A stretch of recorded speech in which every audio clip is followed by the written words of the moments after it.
going to call to order the Tuesday, May 21st, 2024, 1 p.m. School Board Workshop. Please stand for a moment of silence, followed by the Pledge of Allegiance and the National Anthem.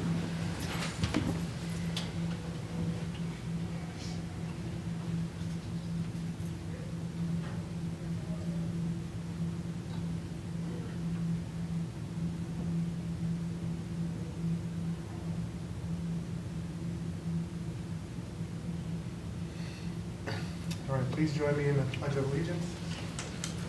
I pledge allegiance to the flag of the United States of America and to the republic for which it stands, one nation, under God, indivisible, with liberty and justice for all.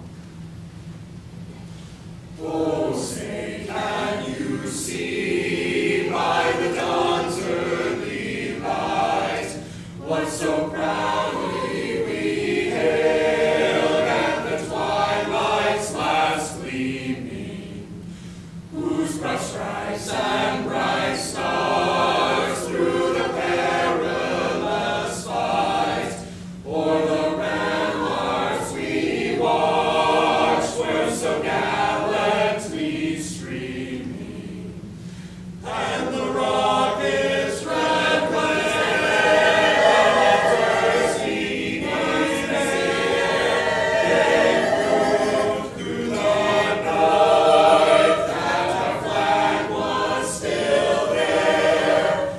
Oh, say does that star-spangled banner yet wave o'er the land of the free and the home of the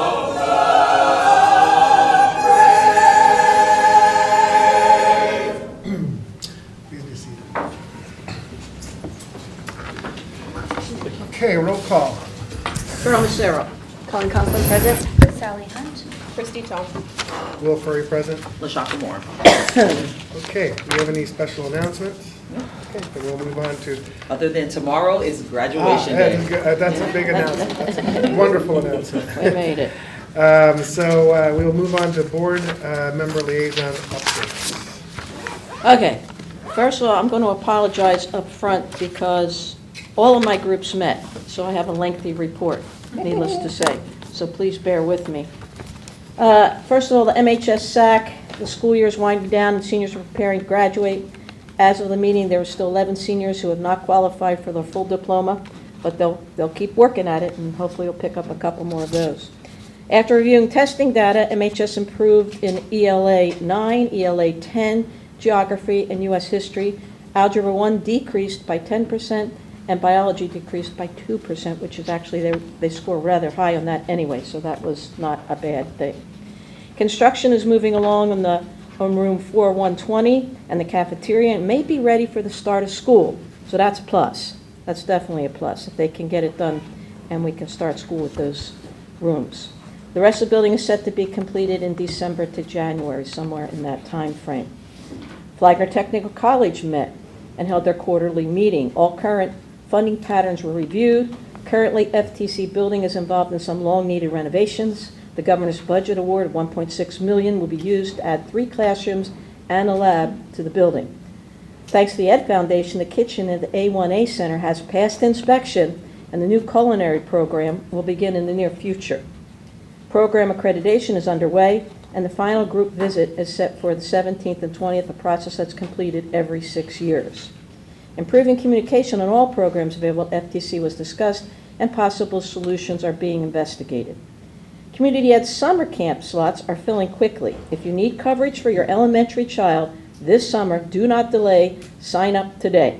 The cost is $120 a week and includes breakfast, lunch, and all field trips. Finally, FTC, in conjunction with the Flagler Sheriff's Community Engagement Division, is offering a 3-week women's self-defense workshop. 3 weeks. Women's not every day. I think it's just 1 day a week. Oh, it's actually June 12th, 19th, and 26th. For additional information, call FTC Community Education. I actually have a flyer up here, so if anybody is interested, you may check out this flyer at this point. Oops. Okay. That, and then I highlighted that.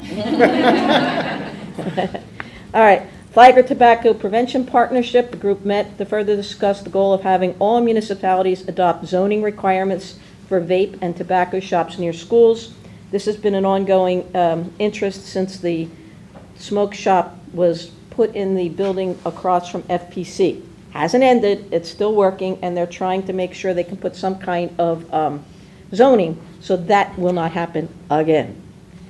Let's see. Focus on Flagler Youth Coalition. Teen Summit was held on Saturday, April 27th from 10 a.m. to 3 p.m. here in the Government Service Building. Workshop topics were alcohol literacy, your social media footprint, fentanyl, one pill can kill, as well as experiencing the DUI teen go-karts, which actually didn't happen because they broke down the day before at another event, which we were sad about. Special thanks to all the volunteers and the presenters, and especially the Flagler Ed Foundation, because the Texas Roadhouse was to supply the meal, and they backed out the day before, saying they overcommitted, and they only sent rolls. So we had some fast thinking to do, and thank you, we were able to do that through one of the last jobs by Woody's. Woody's came through. Thank you to the foundation too for helping us out. Okay, and we also, at the same day, we participated in the Flagler County Sheriff's Drug Take-Back Day, which is on Saturday, was April 27th. And, you know, you get a lot of drugs. People have drugs left over. A lot of times it's from either elderly relatives or they've had surgeries and they don't use them. And there's a lot of drugs that are collected at these events. You can also hand them in at your drugstores. They generally have collection boxes there, or the sheriff's office. George Washington Carver Advisory Board met. This was an interesting meeting because it's the first meeting after the ILA agreement had been completed. So what happened was they had to elect new officers, but I think most importantly, the loss of Daisy Henry, who was the chair, was very evident at that meeting. So what happened was that Ms. Henry is being replaced to the new elected chair of Marion Irvin. She will now serve as the chair of the governance board, and Chief Brennan from the Bunnell Police Department will continue as the vice chair. It was really one of the best governance board meetings we've had in a long time because we actually, the ILA had us having 2 extra at-large members, and so 2 people had to go. Unfortunately, Daisy was one of those at-large members, and so that kind of took place, and that was relatively easy. And we also had Dr. Betty Green, for those of you that remember Dr. Betty Green, she's relocated, so she's no longer involved. And we were able to have Shelley Ragsdale, who actually worked on the ILA agreement, step down. So it made room for everybody that is now on board. And Pastor Jay was elected by the Carver Foundation to replace Dr. Betty Green. Business at the center is booming, and like I said, it was one of the best meetings I've been at for a very long time because it was very positive. The PAL Association and the Carver Foundation, the Carver Group, is working well together. There's a lot of things going on. PAL has infused a great deal of money to improve the center. And if you've gone there, you need to see it. It looks so much better. They have now a weight room, and it's a very efficient weight room that's getting high accolades for free. So to the kids and people that come in there to use it. And PAL's doing a good job. They got to start building their programs, which will happen in time. But they are working well together with Ms. Bonita Robinson. She's doing her super job as usual. So that is a plus. The only other thing that I have is that, there's going to be at the Carver Center, June 10th Community Festival, and it's going to be in honor of Miss Daisy. Again, I have flyers here, and that is going to be on, what's the date? June 8th, Saturday, June 8th, from 10 a.m. to 5 p.m. They're going to have all kinds of activities and food and things like that, and that will be at the Carver Center. And that's sponsored by the foundation in memory of Miss Daisy Henry. Finally, in closing, every 2 years, the health department here works on a survey to find out what actually is needed health-wise in Flagler County and Volusia County. I did it 2 years ago. I'm involved in it again. There is a questionnaire that's going around all over the place has a little QR code. Please, if you have the opportunity to try to complete that, if you live in Flagler County or Volusia County, because it will help them too, so that when they ask for federal support and state support, they utilize these tools to find out, wow, do we have a high incident of cancer in this area? We got to investigate that. Or is there, is our homeless counts going up? Then we've got to do things like that. So again, I would ask, it's called the Flagler Volusia County's Public Health Needs Assessment Survey. Anything you can do to help with that would be very well thanked. I'm done. Fast as I could go. God, I hate following you. Sorry. So let's see, I've got my list here. At Flagler Palm Coast High School, they have several legacy teachers and staff retiring. And they have been doing an amazing job taking the time to really acknowledge and recognize them and make them feel super special. So it's really just nice to see leadership go out of their way to do those kinds of things. And I know you've been acknowledging them as well, so thank you for that. They're busy getting ready for graduation. And in between that, they've had the opportunity just recently to acknowledge their student athletes, their senior athletes who are graduating, who have also received national letters of intent, and have had special athletic signing days on campus, which is really nice to see. They've just recently, I think it was yesterday, they did their Walk the Halls event, which is always kind of a cool thing to do. I think most of the schools have adopted something similar to that. Graduation practice, I think, is going on right now as we speak. Done? In and out. And everybody's excited about graduation tomorrow. They've also been working hard to make sure that the student athletes get all of their clearances and medicals completed. And of course, they've been dealing with all of the same things everybody else has been dealing with, and fielding calls and whatnot. Let's see. Acknowledging seniors. Baccalaureate took place. And I apologize, I did not realize baccalaureate was happening when it was happening, and I think that might be the first baccalaureate that I missed. So I'm sorry about that, but it sounds like it was a great event as usual, and students and families were well received for that event. Okay, next, let's see. African American Mentor Program did not meet this month. There are several members who are dealing with some health issues and some family issues, so they are reconvening and they'll be meeting again. But the last 2 months for that whole entire group has been really challenging, so look forward to getting back together with them. Small School District Consortium, is anybody going to the Florida School Board Association conference? Okay, you and me? So you and me. They will be having their meeting as well during that time, and it's usually a great one. So I'll report back and bring any materials that they may have. Boys and Girls Club had their celebration for children, their annual gala. Cheryl was there. We had a great time. It really was wonderful. It was a great event. I love it because all the kids get really dressed up. It's a semi-black tie event, so all of the kids get dressed up and they get to sit with all of the tables, and it's just really a cool event, and there's lots of talent showcased and whatnot.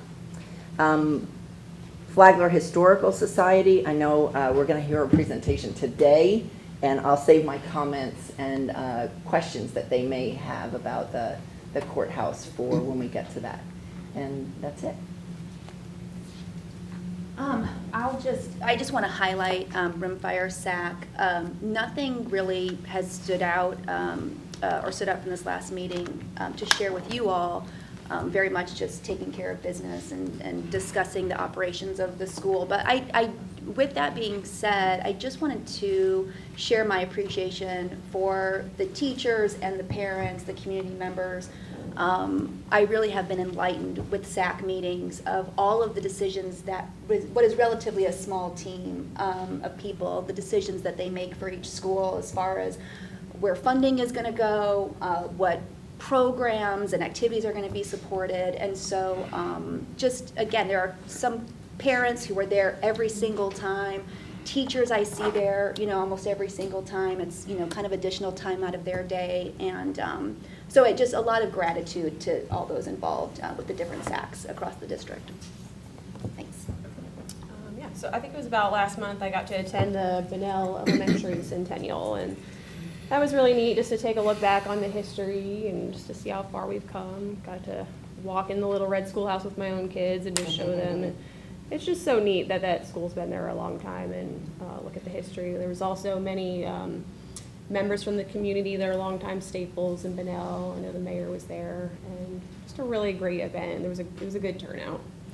And of course, I was there this morning to see my youngest go on from kindergarten to first grade. Exciting. It was nice. That's it. Okay. Yeah, same here. Most of the schools just putting together their end of the year events and getting ready for their VPK and fifth grade promotions.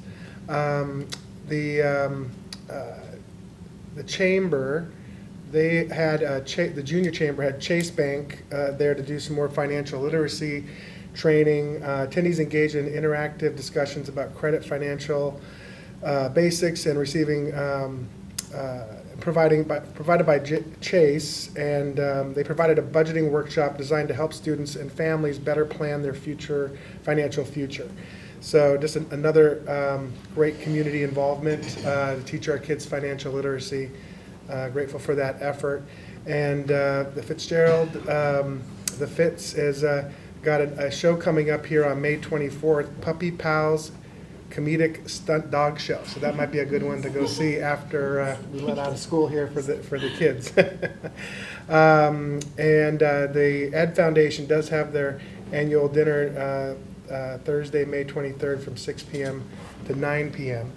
And I just wanted to ask you, Dr. Conklin, on the AI task force. I was just curious, is that assembling, or is that? It's moving fast. I just asked for an update, so I think that's going to be on the next workshop. I wanted to share, I've been, just myself trying to explore AI, ChatGPT is kind of the front runner. And I wanted to see how we might apply this for our parents and accessing information. And I just randomly asked, what is the Flagler County School dress code policy? And it found it, and it Summarized it too, probably. So, I look at our website as kind of a database, and, with AI, it seeks out a lot of sources, but if we had a way of maybe taking AI and pointing it only to our website, so it doesn't get information outside of what we're putting out, that for things like policies and procedures, that might be a fast way for parents to act. So just an idea for the task force to maybe explore maybe something like that. Yeah, Teresa and I had a great conversation actually on Sunday about providing an update to the board.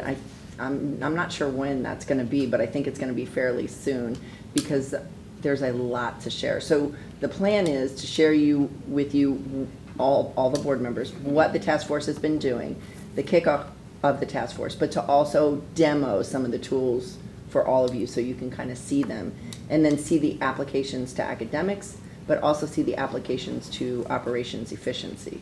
So that's forthcoming. Great, looking forward to that. Yeah. Okay, so do we have any changes to the agenda today? I do not have any. Okay, then we will move on to public comment. Do we have anybody registered for public comment today? No one registered. No one is registered, okay. Is there anybody in the audience that would like to come forward now? Seeing none, I'll bring it back to the board and we'll move on to our next agenda item. And we are going to go on to academic services reading plan presented by Kristen Frank, Celeste Ackerman, Anna Lasowski, and Scott Reynolds. Welcome to all of you. Hi there. Good afternoon. And before you get started, I think Ms. Frank and Ms. Ackerman have been before the board before, but I want to bring mention to Ms. Anna Lasowski. She works with our MTSS procedures and our team, and then Mr. Scott Reynolds replaced Dr. Chris Stefanchik, and so he's in assessment and accountability. Very welcome. Yes, our multi-tiered system of supports. I should probably know that, but. We're going to go over it. It's Yes, okay. we're gonna talk about it. Jump in the gun. RTI is probably late. Yes. So we are here to present our 24-25, what we know as the SERP, Comprehensive Evidence-Based Reading Plan. It is our second year that we're proud to present this to you. Upon board approval in June, we will then have it approved by the Just Read Florida department for our plan moving forward for next year. So we have the full document available for you on board docs, but we've captured a few things for the presentation today. So the purpose of the reading plan, it actually was a statutory requirement starting in 2008. Like I mentioned, this is just the second year that it comes before the board for approval. Some of the things that we document in our reading plan are our intents for professional development, our data-based decisions for our reading instruction, evidence-based resources that we'll be using for students in MTSS or in intervention who are not yet reading on grade level. An added point this year is an additional notification and intervention plan for students in grades kindergarten through 3 with a substantial reading deficiency in early literacy skills. So that's an additional piece that we have this year that we'll go over. One of the new things is that from a statute update, we're required to include Imagine School Town Center in our plan. That plan, we worked with Dr. Spires over at Imagine to help her develop it. It's simply linked in hours to be submitted to Just Read Florida as one for our district. We are going to be meeting with Imagine and their leadership team quarterly, plus as needed for their implementation support throughout the year. So our reading and plan ensures that we have established measurable achievement goals in reading. It provides us an opportunity to work closely as district leaders with our school leaders so that we can work towards problem solving and making actionable steps towards those goals that we have placed. In our district, we are very data focused. We use data to drive instruction, and our plan ensures that we are doing that. Our materials that we have indicated and listed within our comprehensive reading plan are evidence-based, and they're approved by the Department of Education. And lastly, it outlines the roles and responsibilities of our literacy coaches on the campus so that we can ensure that our literacy coaches are making that great impact on student achievement each day. One of the big pieces of how we track our success with the reading plan is by using student achievement data. So our goals for this year's reading plan was to increase achievement in all grade levels by 3%. I'm happy to share that about 3/4 of our schools we met our goal for reducing level 1s, and over half of our schools we've met our goal in increasing achievement by that 3%. Data is still coming in on a daily basis. The state window ends technically at the end of next week, but for us this week. We will be finalizing our goals once all the data comes in. Our plan is for those areas that we achieved our goal this year to do another 3% for our goal for this upcoming school year.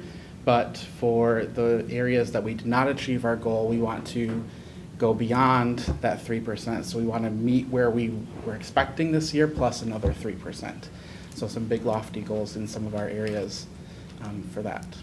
And some highlights so far with the data. Again, not everything is in, but we are meeting that goal for the level 1, reducing level 1s, and it's not grade band specific. So 3rd grade, we have reduced our level 1s to 16%, and our goal was to get down to 18%.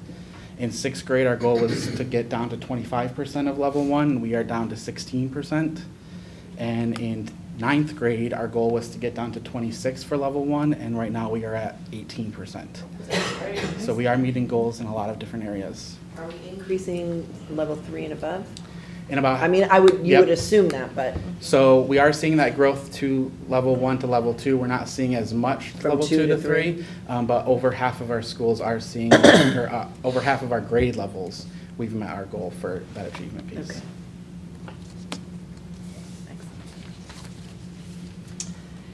So the data, like you mentioned, Dr. Conklin, we're seeing that growth from 1 to 2. So using that data to determine what's the role of our school literacy leadership team. So a school having a literacy leadership team is in statute. It is up to the principal what members he or she would like on their team. There are some required members that are administrators, their literacy coach, their media specialist, and their lead teachers. The primary function of literacy leadership teams is to evaluate their school-based data, summative, formative, all of it, to make data-driven decisions and fine-tune the action plan throughout the school year, meeting regularly. And then we in Teaching and Learning support every school's literacy leadership team based off of data and requested support. So, as I mentioned before, our literacy coaches play a huge role in academic achievement on our campuses. We ensure that our coaches are following the Just Read Florida coaching model. And that means some of the big pieces that come out of that, our coaches are responsible for providing professional learning to all of our staff on campus. Our coaches are engaging on a regular basis in professional learning themselves to strengthen their craft. Our coaches work side by side with teachers on a daily basis, from mentoring to coaching. They're working with them constantly, trying to incorporate those effective instructional strategies as often as possible. Our coaches facilitate data chats with their teachers about that, with using that instructional decision making. They facilitate learning walks where they take teachers to other classrooms to visit and to learn from one another. They also work closely with us at the district level and with their teachers to ensure those programs that we have purchased, those instructional materials that are evidence-based, are being utilized to fidelity, and we are maximizing their potential. And lastly, because they have so many responsibilities, they are increasing literacy across all content areas. They work with all teachers on campus. We work with those coaches to make sure that they are prioritizing their time so that we can reach those teachers, that we can make that great impact. We are making sure that they are engaging in those activities that are going to have a strong impact on student achievement. We're going to continue with some state initiatives for professional development, but we're really excited to kind of spotlight what we're going to do at the district level. So the first thing through grant funds that Celeste and I were able to secure is the 2 cream of the crop science of reading professional opportunities available in our nation. So we have moved forward with what's called LETTERS, which is language essentials for teachers of reading and spelling. We have 240 teachers participating in this. It's a graduate level course, understanding about the science of reading research, how the brain learns how to read, what instructional practices are the most effective, how to interpret student miscues to equal instruction and proficiency. We also were able to provide that course targeted to administrators, to at least one administrator in every elementary building. The secondary version being Aspire, which was written just for secondary, for understanding the body of research, that is science of reading. We have 62 participants, including 7 administrators in that. Yes, ma'am. Do you know if do they utilize any of the Orton Gillingham? Absolutely. Okay. It is very OG based because that is what's proven to work, right? Yes. I love that. Mm-hmm. And so that is really our plan for building capacity of science of reading. Because it is grant funded, we're not able to provide it to everyone, but we are working through our literacy coaches to be able to spread this information to everyone through PLCs next year and beyond. When we do that, right, Mhm. when we have a pilot project like that, Mhm. and we are providing us, X, Y, and Z, either grade or school or students with that kind of instruction, at the end of, do we ever stop to compare, to do our own kind of little mini study, if you will, to see, has this really impacted those students versus the students who? Absolutely. So before I answer you securely, which when we come back for 3 o'clock next meeting, I should be able to, the data that we saw in the reduction of level 1s, I wholeheartedly believe is because of what we're learning about how the brain is learning how to read. So instead of thinking of foundational skills in reading at a grade level, we're thinking of it as a skill set, no matter what grade level you're in. And being able to allow teachers to understand how their brain learns how to read is just the perfect practice. So I really think that we'll see that, as well as seeing that in our phonics and phonemic awareness specific data that will be coming in very soon. The Orton Gillingham foundational stuff is And what's really exciting, like the third grade level 1 reduction, I mean, remember last year we had a conversation about that, knowing that that's our mandatory retention grade. We're talking a difference of 62 students this year who did not get a level 1, who are not on the pendulum of possibly being retained. Now, they're not necessarily proficient yet, but they know how to read the words because of the instruction around the science of reading, and that is more than half the battle. So now we know exactly what to do, which leads us to another opportunity. We're working with projects around the state to help us fine-tune and strengthen our Tier 1 instruction for all students, particularly students in subgroup areas that we have that we know we need to do differently or do more for. We're going to continue with our solution tree project for professional or PLCs. Our NEFAC lead Flagler Forward, which is an initiative that Superintendent Moore started with instructional leaders across the district. And Celeste and I provide reading endorsement classes free to our teachers on Monday nights. So we'll continue with that next year as well. Nice. We, as a teaching and learning team in all content areas, but for the sake of today for reading, we also provide school-based PD based on school initiatives and school needs outside of what we might have mentioned here.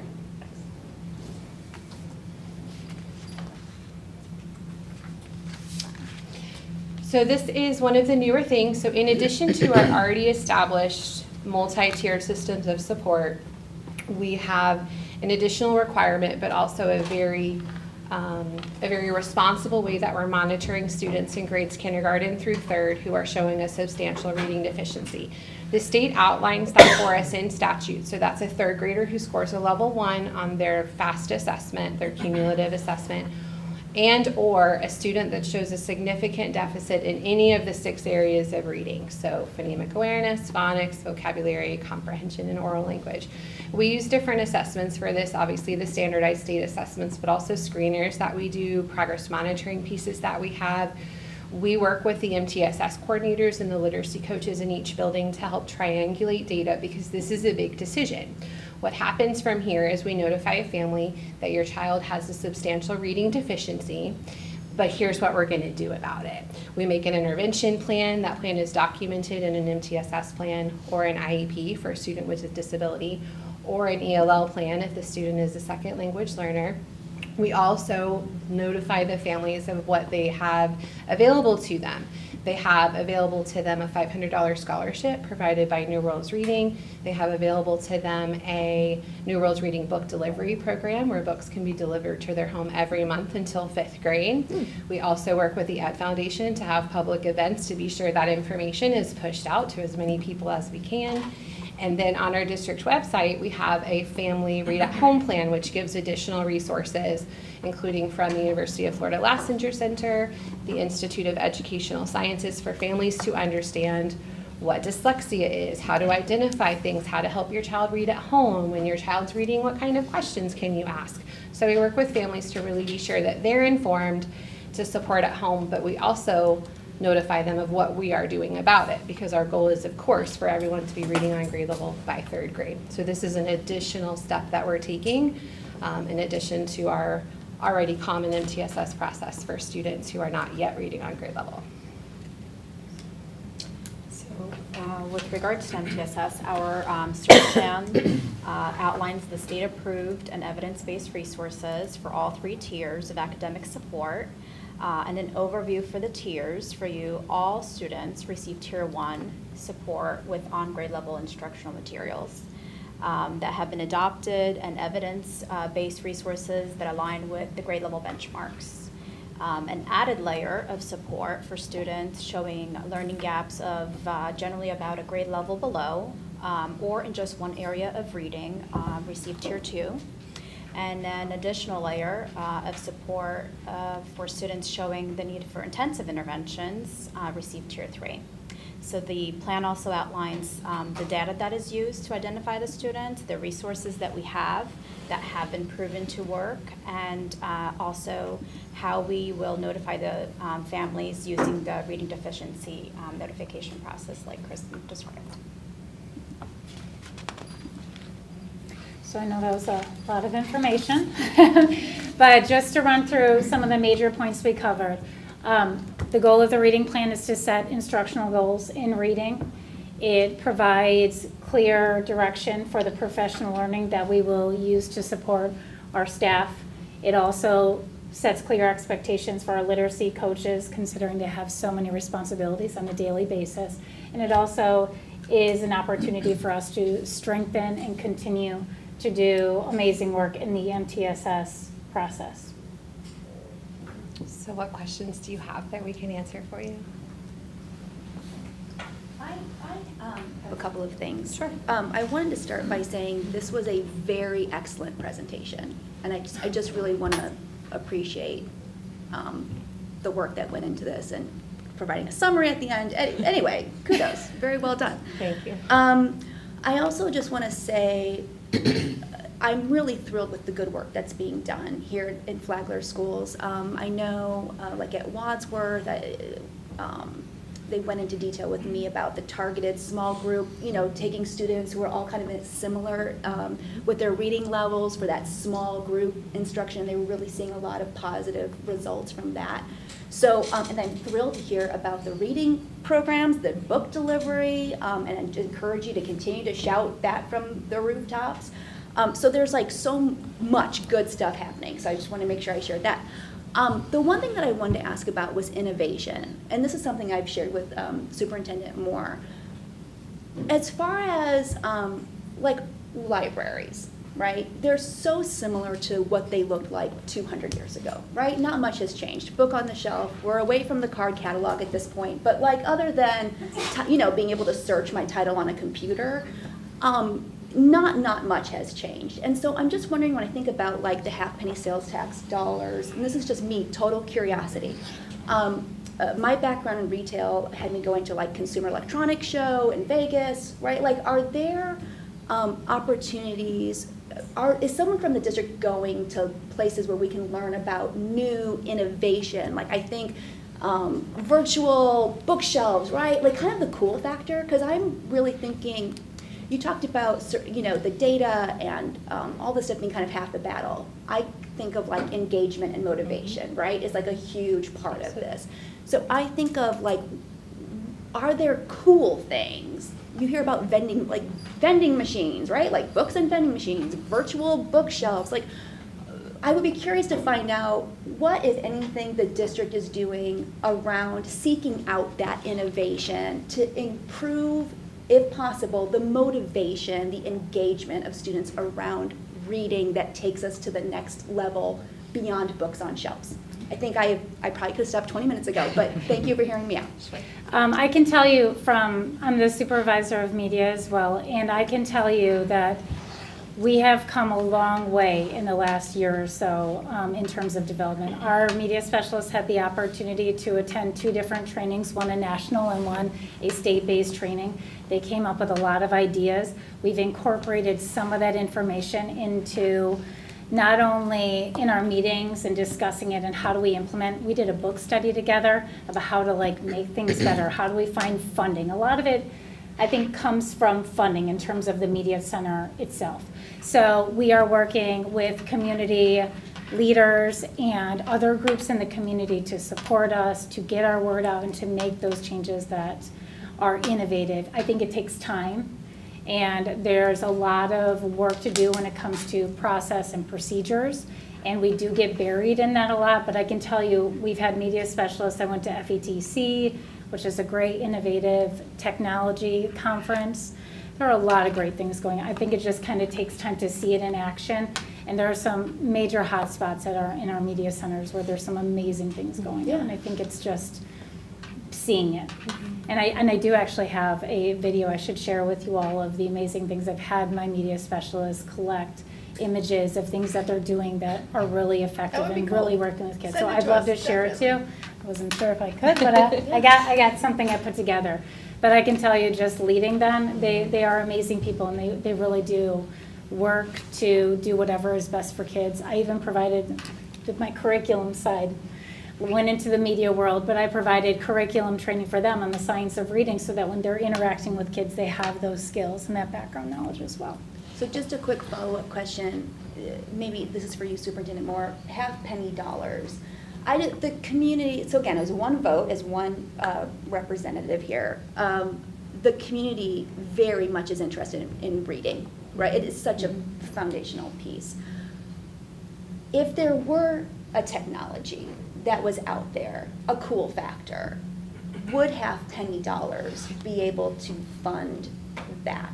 So Half Cent right now. Did I say it currently- right, half cent? Yeah, currently supports many of the different resources that we bring to our students from a platform basis to allow for our students to have targeted support in the area of reading. I think about our Ready contract that we have. That is really powered by our community. That is something that we would not be able to And afford iReady to is good. have. Absolutely. And so, yes, we are always looking at ways to be innovative. And I do think that when you walk into our media centers, you'll see that. However, one of the things that this team has focused on and that is extremely important to me is kind of getting back to the foundation of it all, right? When we strip all of it away, we want to ensure that our teachers have the skills necessary in order to appropriately teach our students how to read,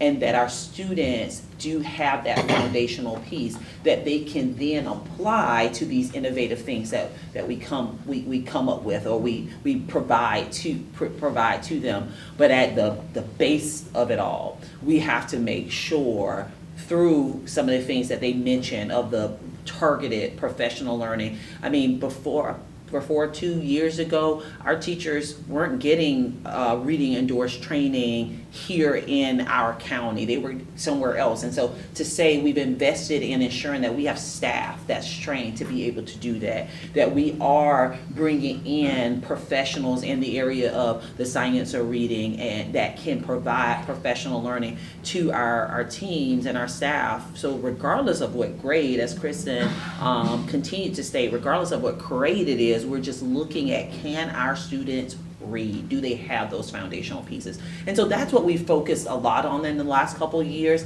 is kind of looking away from the innovative piece, but really getting back to the foundation to ensure that our teachers have the skills that they need and we're properly delivering that to our students and assessing them in a way that shows that they have the skills necessary to master their benchmarks at each grade level. And you and I have had that conversation again, like building blocks, Yes. right? Like Yes. level 1 before we move to whatever. Absolutely. But if I can just say again, my perspective would be everything you just said, yes. Can they? But do they want to? And I tend to think up here, and something that I've said before is we do live in a community, we live in a state where there are pockets of high employment, like Orlando, right? There's corporations, there's businesses, there's a lot. Flagler County, in my opinion, not real industry heavy, right? Like when I graduate, what am I doing? So do we have a motivation opportunity issue here? Like if I'm in 3rd grade, what's in it for me? What's my WIFM if I focus and read and work with my learning coach? And so everything that you just said, absolutely. I think I'm just interested in like making sure families know why reading is important. So hey, we'll send you a book, but why should they work through the exhaustion, find the time to support it? So that's my background, is just the human behavior element of it, the motivation element of it, and that was kind of the only piece that everything you're doing is brilliant and it's all a yes, it's all it needed. That's the one piece that I would love to learn more about.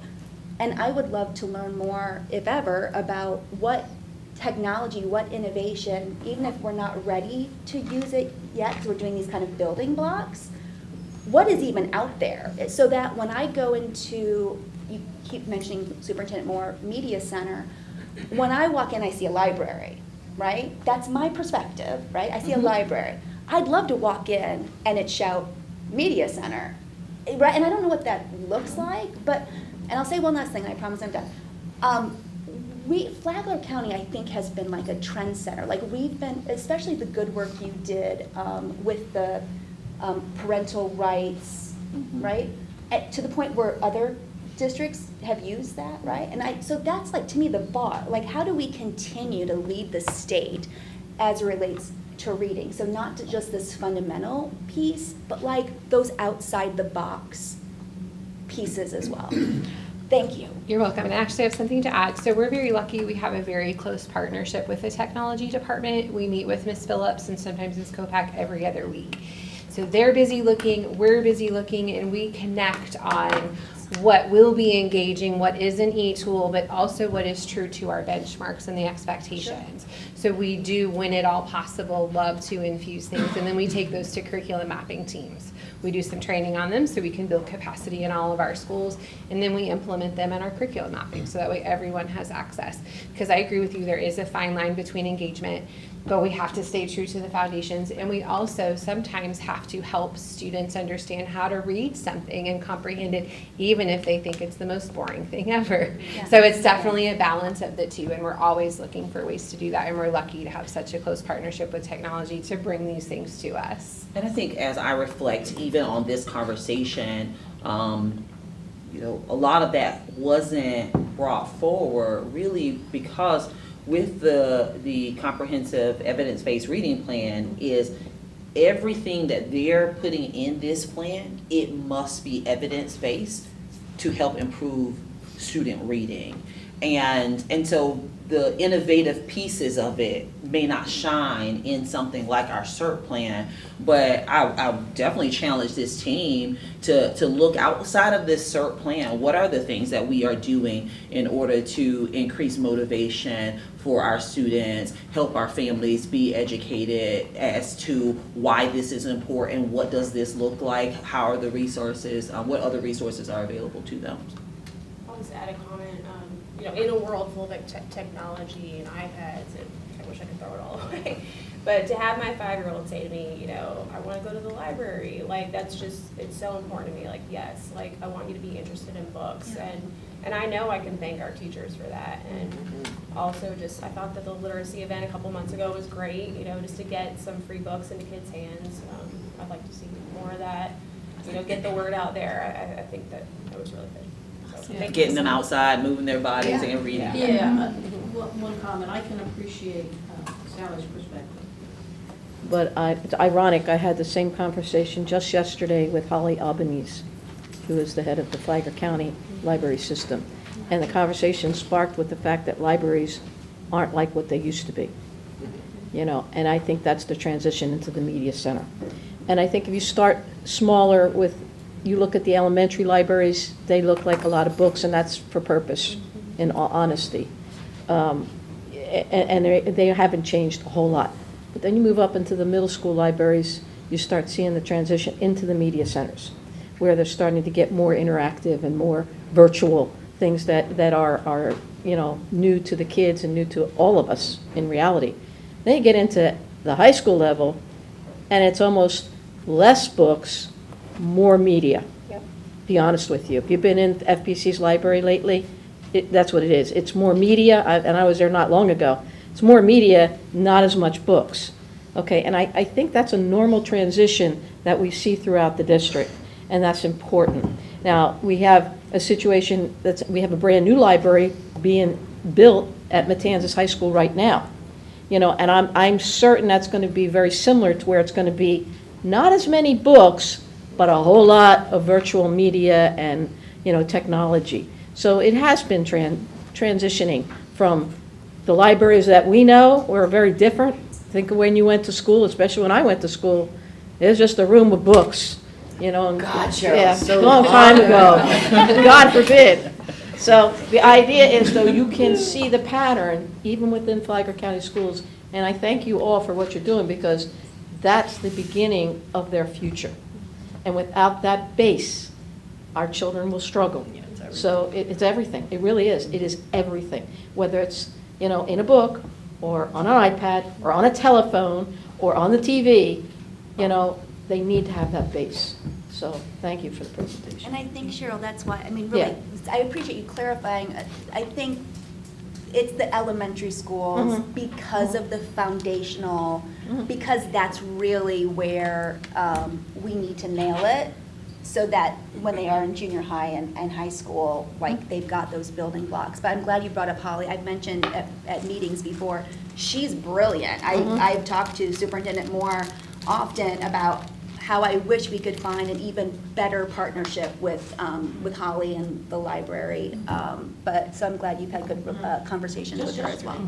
And we have a partnership with them for summer reading. So I work with Heather Chalmers, their child's director, and we've connected on summer reading. We provided the book list, so they're providing the incentives, and we work together to be sure they have copies of what we're They suggesting fund they read. so many cool things, like e-tutoring. There's so many, like, students can come and use their device and log in for tutoring. So there's just, I know when I was first elected, Holly and I spent 3 hours together, and she's so brilliant. There's so many great things going on. So again, it takes a village. I think there's so many good things that are going on, specifically Flagler Schools, also the library, and just the community as a whole. So anyway, you guys are doing great. Thank you. And I encourage you to go visit your media centers. I think there's a lot of things you may not see when you first walk in. Behind closed doors, they have these hands-on activities that they bring out with kids. They're training them on how they can do digital presentations that are interactive with students. There's a lot of amazing things going on. A lot of it is just kind of exploring it. If you have the opportunity, Yeah. I highly recommend it. Rimfire They're very recently- proud of it too. Rimfire recently did a Battle of the Books, and that was very engaging. They had several grade levels involved. You had a kindergarten student with a first grader and a second grader working as a team. They read the same books, and they were doing a competition. It was great to see in the cafeteria. And they also did some media recording, so that's something that's in the back of the media center, not always in the view of everyone, but And we do have a book vending machine. We do. Two, One of our actually. schools. I was gonna say, Vanilla and Belterre. Vanell has one too. Really? Yes. Well, that's fun. Yeah. Yes. Is it utilized? Absolutely. Yes, The it's a students reward. earn tokens for all kinds of incentives, behavior, Oh, academic. that's so great. I mean, again, I figured you guys are all very talented. I just was curious what those engagement, motivation, innovation pieces were. So it sounds like there's a lot going on. So thank you. We'll keep working on it. Just a couple of things. Great, I agree with Sally. It was a great presentation, very comprehensive, really appreciate it. Do you know, and I know we still have data bits and pieces coming in, when will we get the data and like an update on the data? Well, so the official data from the state is not going to come out until August this year. But we are providing as much data as we can to our schools. We're coming together on June 10th for their school improvement plan development process. So probably I think after that, we can definitely share some unofficial data with this board, absolutely. Yeah, that would be just chomping at the bit to kind of see. And the application, thank you for including it in the attachments with the board docs. But I do see that data piece is not completed, and Yep. I assumed it's because we don't have the data Exactly. yet. Yep. So when that application is, the plan is completely full with all of the data and whatnot, can we get a copy of that? Yeah, we're coming Yes. back on June 3rd. June Yes, for the 4th and 3 June o'clock. 18th. So we'll have data in the plan at That that would be great. point. Just the geek in me loves the data. The other thing, and this might be a cheeky question, but it's not meant to be cheeky. So literacy coaches are often like the other individuals we have on a team, right? Sometimes they're pulled in a multitude of ways, right? And I understand that the literacy coaches really are a required part of the plan. And you maybe you don't even want to answer this question, but I'll just throw it out there for thought. Sometimes people get pulled to do multiple things that are more along the line of administrative things that are maybe more well-suited for an AP or a dean, or I think you know where I'm going with this. And so my worry when we have positions like this that I personally think are critical, right, to the success, you need somebody in there that can do some professional development. You need somebody that can sit with a teacher and do some targeted data analysis for them with their classroom. How do we ensure that our literacy coaches their time is being protected and they are I don't want to say purely a literacy coach, because I'm a realist, I get it. But how do we ensure that their main focus is truly to be a literacy coach?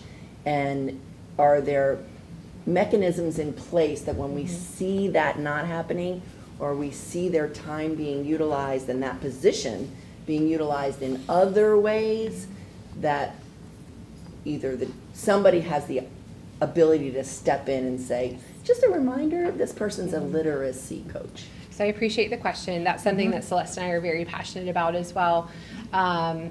Because those are the boots on the ground people that really drive literacy instruction and change in our building. So we last year started a process of an assurance document with the Just Read Florida requirements of their position that was signed by each literacy coach and each administrator. One of the things that we changed in this year's plan was an additional layer of monitoring at the district level with the director of teaching and learning and the assistant superintendent to help support, ensure that that is what that position is being used for. If for no other reason, like you said, our data supports that we need this position to be doing what this position is called for. And if we need other administrative positions to do other administrative type duties, then that's a whole nother conversation. Absolutely. Let's have that conversation, right? Yes. Let's not say, you just can't use these people and forget the need. Like, let's address the need, Yes. right, if it means additional. But just in the idea and the sense of keeping this position pure, it almost is. And that goes for all of the other types Absolutely. of positions. So I know I'm preaching to the choir. The other thing, it is amazing to me that in programs, education programs, that they don't, and they're changing a little bit now, but they don't spend as much time on the neuroscience of learning, how the human brain learns. So I'm thrilled to see that you're really incorporating that, because that is critical, and a lot of times that will click with the teacher when they learn that. And that's a lot of the feedback we're getting, like Yes. tragedy almost for how many years we've all Yes, been teaching yes, without yes. it. But then also a lot of gratitude that we Yeah. now know it and Yeah. we can now implement it at such a broad scale with the programs we've been able to provide through grants. Yep. I hear what Ms. Hunt is saying about enhancing the media center. I do think we have a lot of amazing things going on and cutting edge things going on in our literacy centers, our media centers. But I'd be curious to know what kind of wow factor things are out there. And it doesn't mean, and I don't think you meant this actually at all, so I hope nobody takes it that way. I don't think Sally Hunt is proposing that we get rid of all books in the Never. library, right? Never. I'm just clarifying that in Thank case you. anybody else thinks that. Yeah. Because there is something very, very tangible about a child, or anybody, holding a book.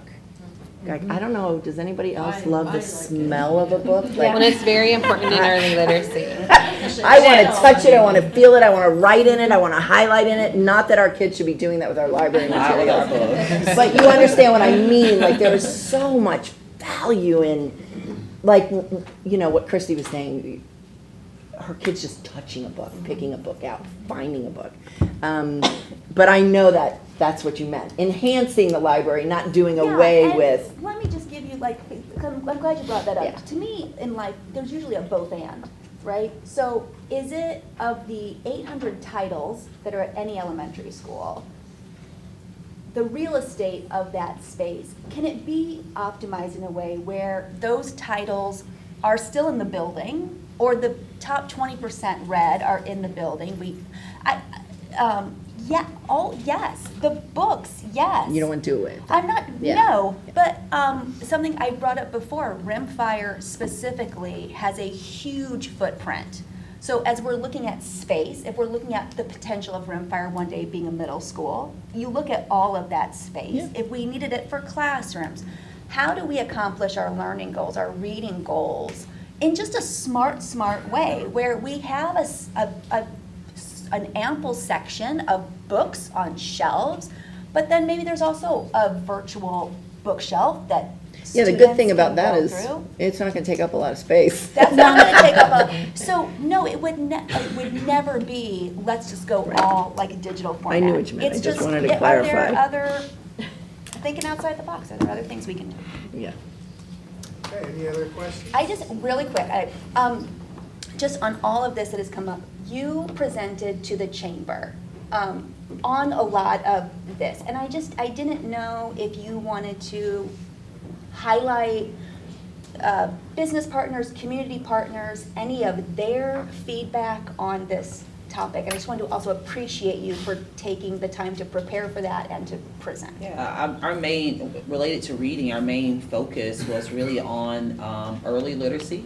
We talked a lot about kindergarten readiness. I've challenged this team. When we say kindergarten ready, we want our community to know what that means. And so how are we helping to provide that information? So we discussed that. We talked about extending the learning opportunities throughout the summer. You know, years ago it was like, kids are gone, they're out, that's it. But what about the family that wants some type of structured learning time to happen during the summer? Where and what are we providing to those families so that they can continue to have those opportunities provided to them in a easy and simple way, and also with resources that we know are already evidence-based. So related to reading, that really was our focus because, and I won't get on the soapbox, but we know that kindergarten readiness rate has a direct impact on our third grade scores. You can look at it across the state, where students come in, the change is only a few percentage points different by the time third grade. And so if we want our third grade scores to improve, it's not really just on the backs of those primary grade teachers to every year those students make 2 years worth of growth. We have to bring our students in kindergarten ready to learn. And right now, about 50% of our students come into kindergarten ready to learn. Only about 30% of the students who do not attend VPK come in ready to learn in kindergarten. So they're coming in behind. And so even if the kindergarten teacher does what her or his part is with that year's worth of growth, they're still behind. And so we're expecting our K1, 2, 3, third grade teachers to get 2-3 years worth of growth in order for our third grade scores to be what would be pleasing for us and for our community. But we can't just look at that. We have to look at how are the students coming in and what is the part that we play in helping our students to be kindergarten ready the first day they show up to us. And that's really that was the presentation. Awesome. Related to reading. Does every family who wants a VPK spot are there enough VPK spots across the community for everybody who wants one? That has been very clear to this board, that this board does not want waiting lists. And so I will tell you, we had a waiting list at Belterre Elementary School. We cleared that waiting list, and now they're back to like 18, 19 students on that waiting list. So we are doing our very best to clear waiting lists at our schools. What we run into is capacity in certain buildings. Yeah. And so we can only add a certain number of classes to a school specifically like Belterre because we're already using every classroom. And so we will clear that waiting list, but that may require for families to take their students to a school where we do have the capacity in the building to add more classes. It just adds a transportation then element. Yes. Maybe a transportation burden to families. Yes, so we are doing our very best to ensure that we do not have a waiting list across the district. Awesome, thank you. Thank you for sharing it. Absolutely. Well, thank you all for an excellent you. presentation and that update. We appreciate it. Very good, thank you. Okay, so now we'll move on to 6.02, mental health plan timeline. Mr. Marquez Jackson and Brandy Williams. Hello. Hello. Good afternoon, Chairman Burry, Good afternoon. Board, and Superintendent Moore. It is our pleasure to come before you again. It is that time of year. So what we will be going through today is our mental health plan timeline. Ms. Williams will go through kind of the background of the mental health plan, and then I'll walk through the timeline. Good afternoon, Board and Superintendent Moore. Thanks for having us. It is that time of year, that epic time of year where we're just starting to prepare to gather all of our information. So we will bring data back to you at a different board meeting for this school year's information. But this is just to give you a heads up that the mental health plan for the next school year is due to be uploaded on August 1. And so that mental health plan generally consists of what we anticipate doing with our mental health allocation once we receive it from DOE. So what is included in that plan typically is an attestation from us recognizing that policies and procedures have been put in place that are legislatively mandated to make sure that we have all of those things accounted for. There's evidence-based programming details that are included in that plan. Our mental health and social work program financial framework is included in that plan, and I think if you guys will recall last year, and we plan for this to be the case this year, a lot of that framework is going to include salaries that we use the money for our mental health clinicians and our social workers. And then, of course, we partner with our MOU agencies as well to provide those additional services for students. The purpose of the plan is to serve students and families, and we have to show that we are trying to expand those services or expand accessibility to those services. And the team plans to continue to provide services, as I spoke about, the same way we have in the past, where a large majority of those funds go to salaries. And then the cost, of course, to run the program. So they have not yet released the application. We are hoping that they release it in time for us to actually get it to you guys next month, but we will have some sort of template for you for your review at least next month. Yep. Thank you, Ms. Williams. Yes. And just to add to that, a portion of that allocation as well, we do use for the state's mandate around youth mental health first aid training. We are mandated, starting, actually it was last year, to make sure that we have 80% of certain personnel that's identified by DOE to make sure that they are trained by July 1st of every year. Where are you? So right now, we are still on track. We are hovering right around 80%. And so that is including all of our schools. Plus, there are actually people that work in the district office as coded by their job title that are part of that as well. Yep. So as far as the timeline, what we're working through right now, this is step one as far as in this timeline. The next piece for us is really to come back before the board at our June information workshop. And at that time, we'll have our proposed mental health plan template that we'll have. We'll be working off of, as Ms. Williams indicated, we'll be working off of last year's template because that has not been released just yet by the state. But once that is released, then we go back in and we put those parts into the 24-25 template.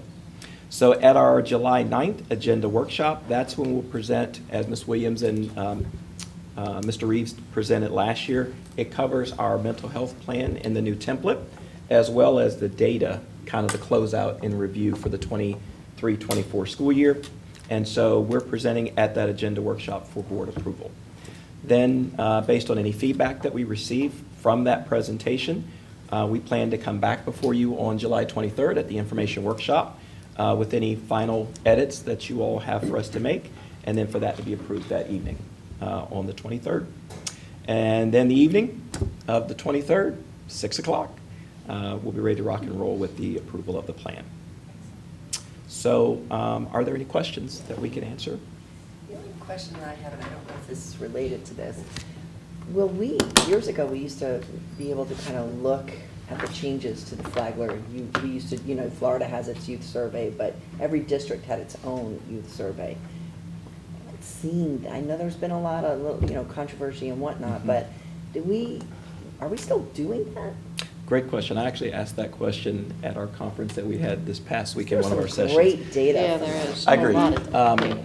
So that's what I asked. Is there a way that we can get kind of some comparative data, just specifically for Flagler County? So we're still working through that to see if we can get that information, because the way all of the youth surveys are released, of course, is in a state format. Yeah. And we're still participating in that, Yes, ma'am. right? Okay. Yes, Yeah, ma'am. you can get the data just for Flagler County, because we use it for a You couple of the used to be community able to just go online and organizations. get it. Yeah, you can get them. Yeah, you can get them. It should be easy to obtain, and it's specified just Flagler Just County. for us, yes. If it breaks down, I don't know exactly what the breakdown is after that. Right. Because it's. It doesn't middle break it school, down by high school, right? well, it might, Age, it I'm not might, sure. it That's what I'm might. saying, I'm not Yeah. sure, I don't remember. Yeah, but you can get the data. Yeah, But yes, we'll certainly connect with DOE for that. excellent, thank you. Absolutely, you're welcome. While you guys are up here, and we can either say nothing or say something, but with the three of you specifically here, all that has been going on within the district, thinking about our students and our families, I just wanted to use this moment in time to see if there's anything for families who might be watching, anything that you'd want to share of services we've been providing, or any impact you feel that all of this kind of security stuff has been having. It felt like maybe the right moment to just bring it up. I'll take that. Yeah, so it has been a difficult time on our campuses, not just one, but several of our campuses. So I will share a little bit about what we have done and what happens for our team when that happens. So our team is dispatched to campuses based on the need, and we call that a crisis response. And they are available to students who are in crisis. We kind of monitor what's going on.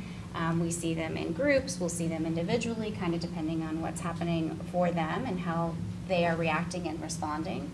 Individuals who are on campus, I can't tell you how much youth mental health first aid has helped that process, the identification of the student who is really struggling because they're going through something has really assisted us in being able to identify those students who are in need. So those students are sent to our team, we provide that support. If we have any concerns, we will follow up with family members.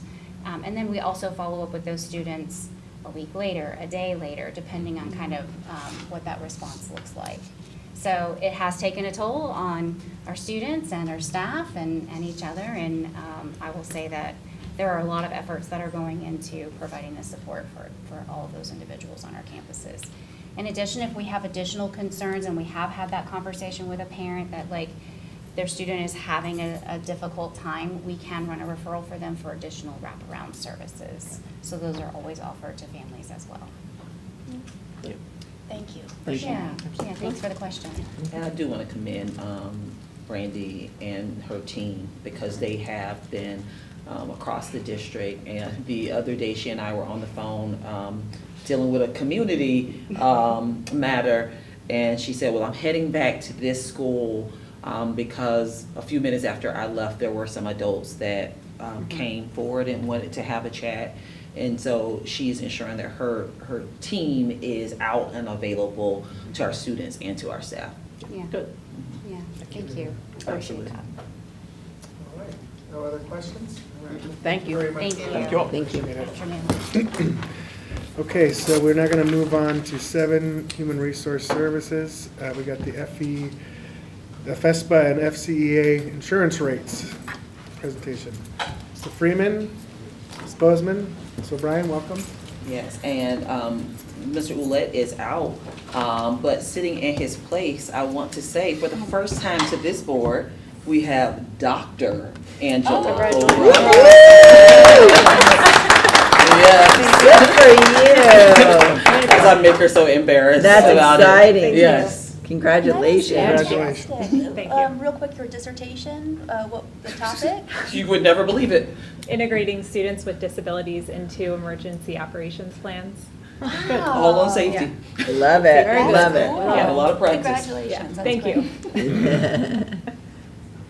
All right, good afternoon, Board. Chair Furry, Superintendent Moore. On the 13th of May, both our FCEA and our FESPA groups entered into a collective bargaining agreement to establish a medical insurance rates for the 24-25 school year. Based upon the board's guidance and bargaining with both unions, we have a tentative MOU agreement that you see is posted and it's on board docs. It was recently ratified by FESPA at 86% yes, and by FCEA at 72% yes. And this will be added to the 6 p.m. meeting tonight for, our recommendation is for approval, and we're here to answer any questions about the agreement. Just a question. Obviously, the family plans are just breathtakingly high. Do we do any kind of coaching or advising to families about Florida Kid Care, about how they may be able to take down the cost of their family plans by doing something different? $2,000 a month just takes my breath away. Yeah, we do at time of onboarding or when they're have a qualifying life event, we let them know the options that are available to them. And we also ensure that their paycheck is going to cover. There are instances where we'll send a letter and say, do you understand what you've elected before it goes into effect? So, Is there a way that we could actually, because I can understand onboarding and having that conversation, but I'm talking about people who are with us and have been with us for a while, and they have families. Do we ever do any outreach to them to encourage them or advise them or share the kid care information with them, that they're aware? I know every time I have a conversation with an employee who has family and coverage through us, I'm always talking about that. A lot of times, people don't know about it. in my experience, that has not happened when we are going through open enrollment time, that it's not is that shared. legally, is that something we can, I'm sorry. No. Is that something we can advise on? And all we're sharing with them is information, basically. We can share Can information. provide, yeah. There's no limits on us doing that. Okay. Is that and I don't know how the rest of the board feels about it, but I just think it's such a big deal. And a lot of times employees don't know about the opportunity with Florida Kid Care. I don't know if it's something that during open enrollment, we simply share that information so that they are aware. You have people that are just working for health insurance. Yeah, I think too, and I know we've talked about this, but for the health of the plan long-term, we need to consider how it can be more affordable. Oh, yeah. For families to get on our plan. Yeah. That will certainly be important in the long term, but in the midterm. Yeah. Yeah. Because the number that maintain and stay in that plan, both of them, the premium and the standard plan, it gets smaller and smaller. It's been decreasing year over year. It's down to around 50 members Right. across any 'Cause who family can- plan. You can't afford I it. mean, even a mailer to the 50. I don't know, it's just something. We can follow up with, Sure. Okay. our insurance, consultants to see what it is that we can, because we want to make sure we're giving people accurate information. And Yeah, maybe it's just, here's a flyer from Florida Kid Care. Explore on your own. Well, do we know, for those that have left the premium and the standard because of the cost, are they going down to the cheaper option, or are they just totally dropping insurance altogether? Do we have any of those statistics? In terms of those that were enrolled Well, in you were fam- just saying that we now only have about 50 or so members that are on the premium plan. Yes, so on the premium plan, we have around 131. I was speaking to just the family plans. Oh, family, across- regardless across of all which three. they pick. Okay, Those have gotcha. dropped substantially over the past So, but are several they, years. just going away, are they just opting to take no insurance at all? Or perhaps Kid Care, or trying to get on, spouse's insurance, something different, Marketplace, yeah. But I was saying, we're looking at the enrollment dropping from that, because those would be the first ones to probably target as well, to hold, to keep our, if somebody just says, I'm just not gonna do insurance anymore, that might be another time when we might offer up those other options, because they may find that keeping the employee plan might be Yes. worth it for them, and maybe going down this road for their children. Anecdotally, that I have seen that the employee stays on, but then they find a different option for their dependents. Got it. Mhm. All right. Or they're, like, I dropped my family plan because it was so expensive. And I picked up Riddle's insurance because it was so much cheaper for the family plan. So it could be that they're dropping it and taking a spouse's insurance that might be a better package. But it really, the family plan is just ridiculous. Yeah, It is. very high. Dr. O'Brien, do you have yes, ma'am?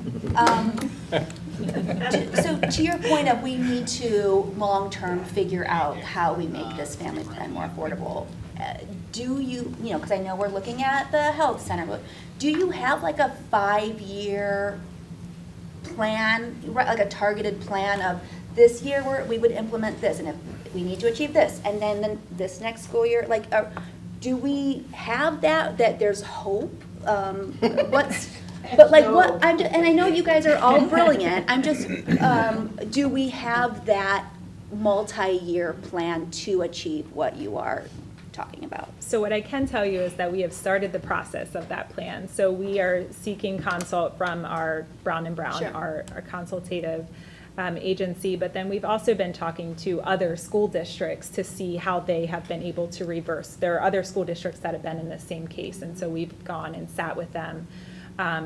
They have started that process through incentives and through health center, from what we're learning from them. In terms of plan design, we went down that road with Brown & Brown already, and there's not much more that we can do in that way. So we have to some way get more money into that plan or incentivize it such that we can make the flip. That seems to be the route that we need to take, but we've started that planning that you're seeing. Just like a huge gross challenge, and it just is what it is. Yeah. It's one of those things. Yeah. Yeah, I just want to add one thing. I mean, this is what it is. This is reality. But I also, for the general public, for them to understand that the district is still paying $590.22 per employee per month. Right, that's not just the cost. No, right. So, I mean, insurance is expensive. And it's probably one of the most expensive items we have in the school district. And we certainly want to do the best we can for our employees. There's no doubt about that. So, that's reality. That's what we're paying. Not cheap. Mr. Freeman, I was going to ask, the percentage of approval from the two different unions, is that standard? Is that low? Do we have a target percentage we hope to get to of kind of support and buy-in?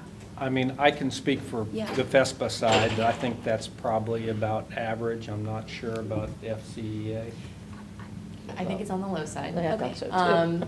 This was, we have a very collaborative relationship with both of our, representation bodies, and they understand that the cost of our plan is going up. They understand the cost of insurance is going up. There has not been an increase to the employee for insurance for 4 years. They understand that as well. So they really were understanding of it, but at the same time, it is hard to ask employees to have, any increase in their monthly contributions, especially because we haven't concluded our bargaining process yet with either union, so we really haven't had a conversation regarding compensation.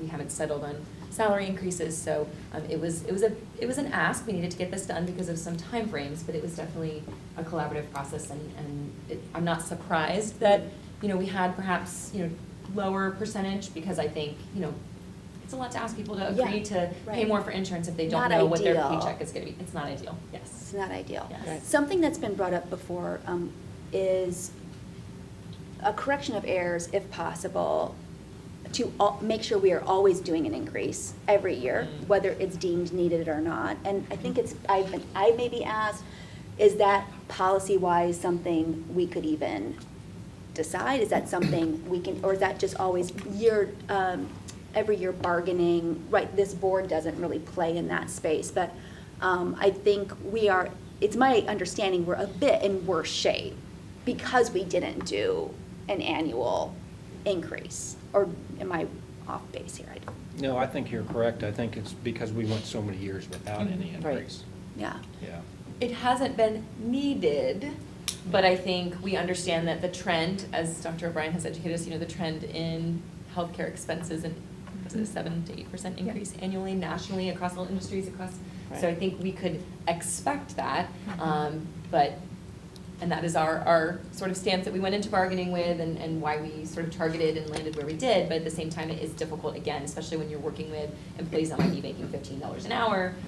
It can be challenging to sell the idea of, we need to put money in for the future when folks are just trying to buy their groceries. And that's a tough concept anyway for families. It's inevitable. I mean, the cost is going up for I just don't know how it's going to come down. So the reality is, it's either pay now or pay later, and then it hits really hard when we have to make these large adjustments. So I think that's definitely something that we should be looking at, is to make this more incremental, because we know it's coming, whether it's this year, second year, third year, fourth. I'd say just in the last presentation we had, I think it was about a 3-year run, and then all of a sudden, boom, we get hit with really high claims. And we know that's going to happen again. So I think that needs to be communicated, through bargaining and just from our staff in general. So. Great.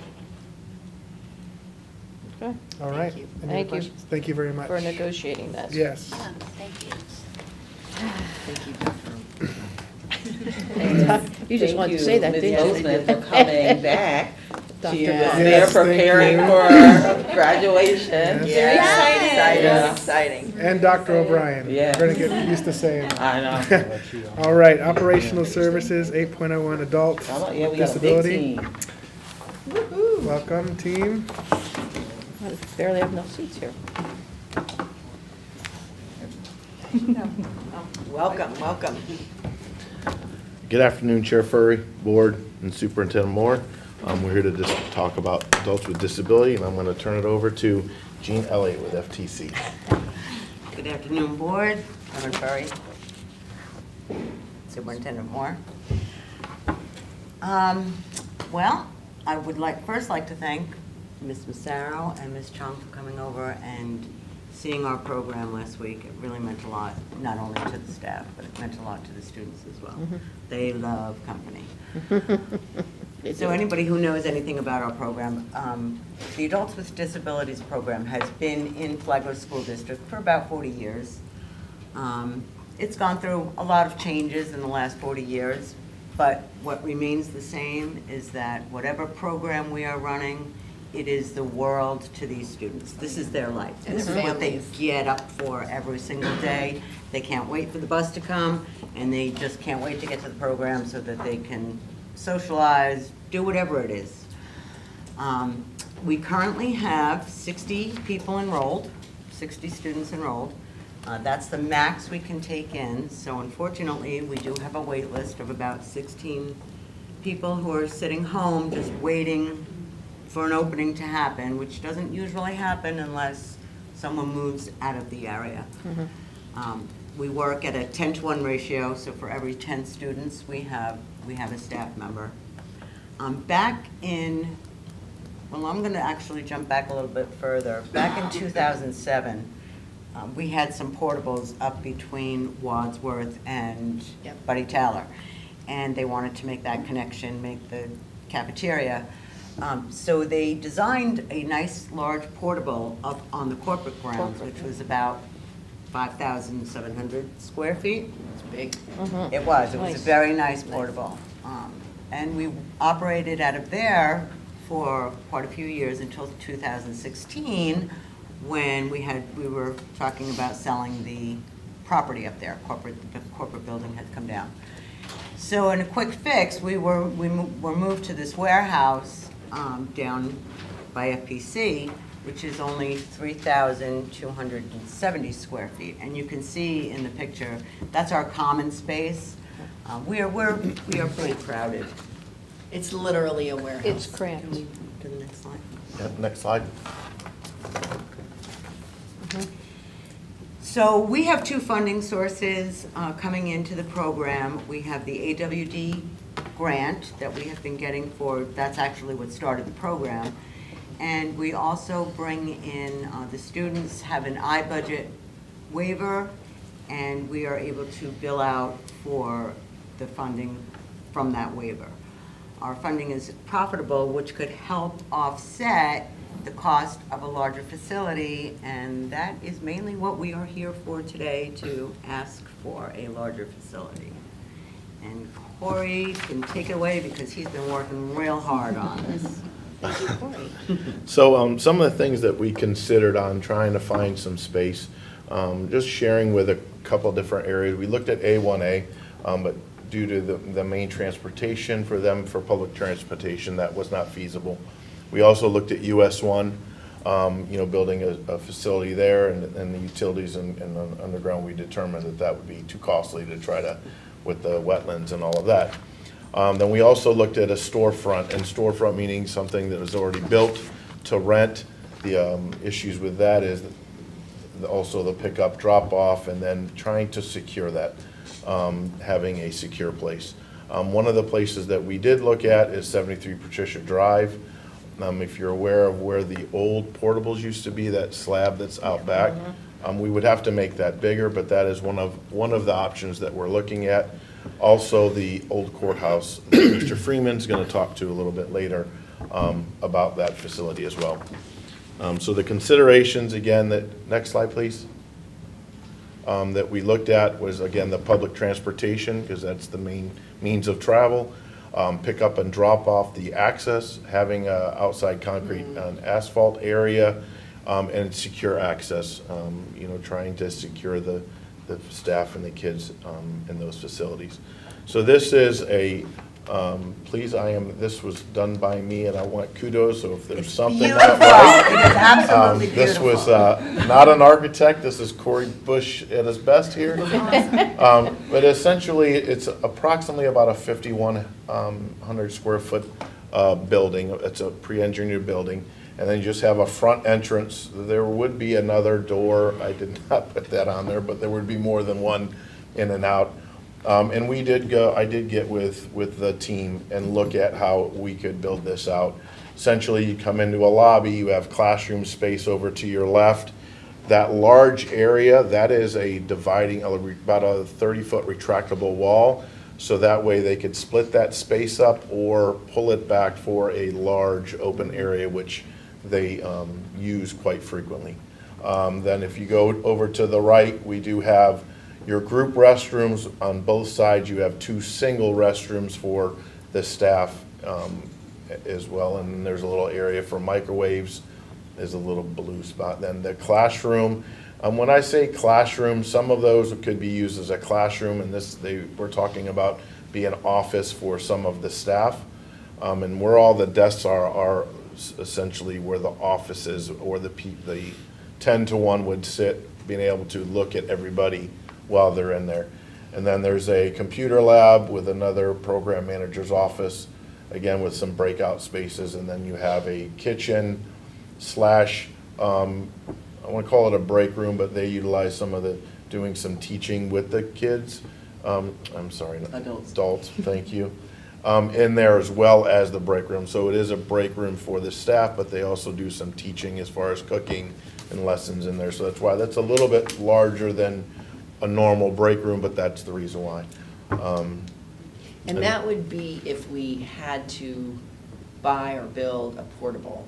This right? would be, this concept would be a 5,100, the building, the metal building like that, if you've been out to, seatbelt here, someone rack it, but please don't. The old The metal building that's up yeah, front, yeah. it would be that type of building. Yeah. 51, it's a pre-engineered building that you Gotcha. bring the building in and then you build it out however you Right, need to. sure, sure. On the inside. And I know we're going to hear about the courthouse. Yes, ma'am. Have you guys all walked the space to say, this might be a good fit, this might not be a good fit? Yes. We did. Ricky and I went down and, Yes.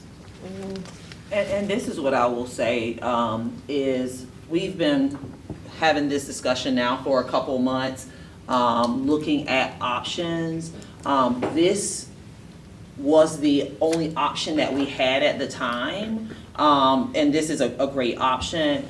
We just started to entertain the option of potentially the historic courthouse and the annex, and so that was introduced. And so I know that there may be some hesitation in loving that right now, but just really wanting to be upfront that this is what we've been looking at, because this was really our only option and the best option when we consider all of the things. And so the courthouse as an option was just recently introduced within the last 2 weeks, 3 weeks at the very most. Well, let me just say this right off the bat. I have probably asked every single superintendent that we have had over the last, I don't know, since we left corporate, since 2016, to please, please, please, can we not find a facility, some sort of a building, something? You are the first superintendent that has taken, and I know Jean and I have been beating that drum for a long time, so I just want to thank you that it wasn't just talk, that you actually are having this conversation and coming forward with this plan. And I know you're all sick of hearing me talk about it, but I don't care where. I don't care if it's the courthouse or this building, but Jean is leaving and I am leaving. This would be a beautiful thing for the community. And hopefully, we could address the waiting list, right? And that it's financially self-supportive. Exactly. That's So the key. it's a Yes. no-brainer. But I just want to, I want to publicly acknowledge you and the integrity of your word. And just to really appreciate the fact that we're having this public conversation about where this facility might be located. She knows how much I appreciate Thank it. you. Well, I'm sure last month when I went to her and said, you know, we're not going to talk about it this month, the meeting's getting, and she kind of looked at me and I'm like, if I have nothing else, I have my word. And again, I am always referring back to our guiding principles for this organization, which talks about children first, or our adults with disability, our clients, the people that we serve first.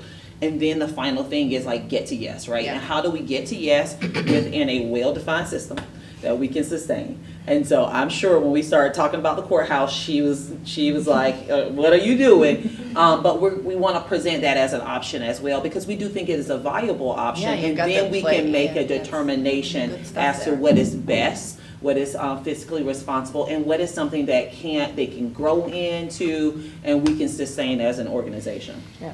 And can I ask another question?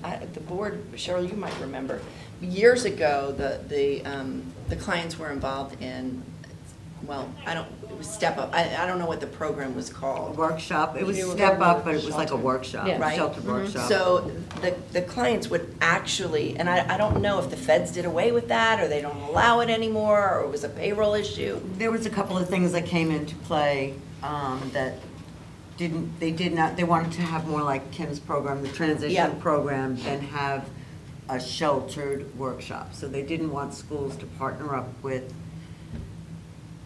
workshops Yep. anymore.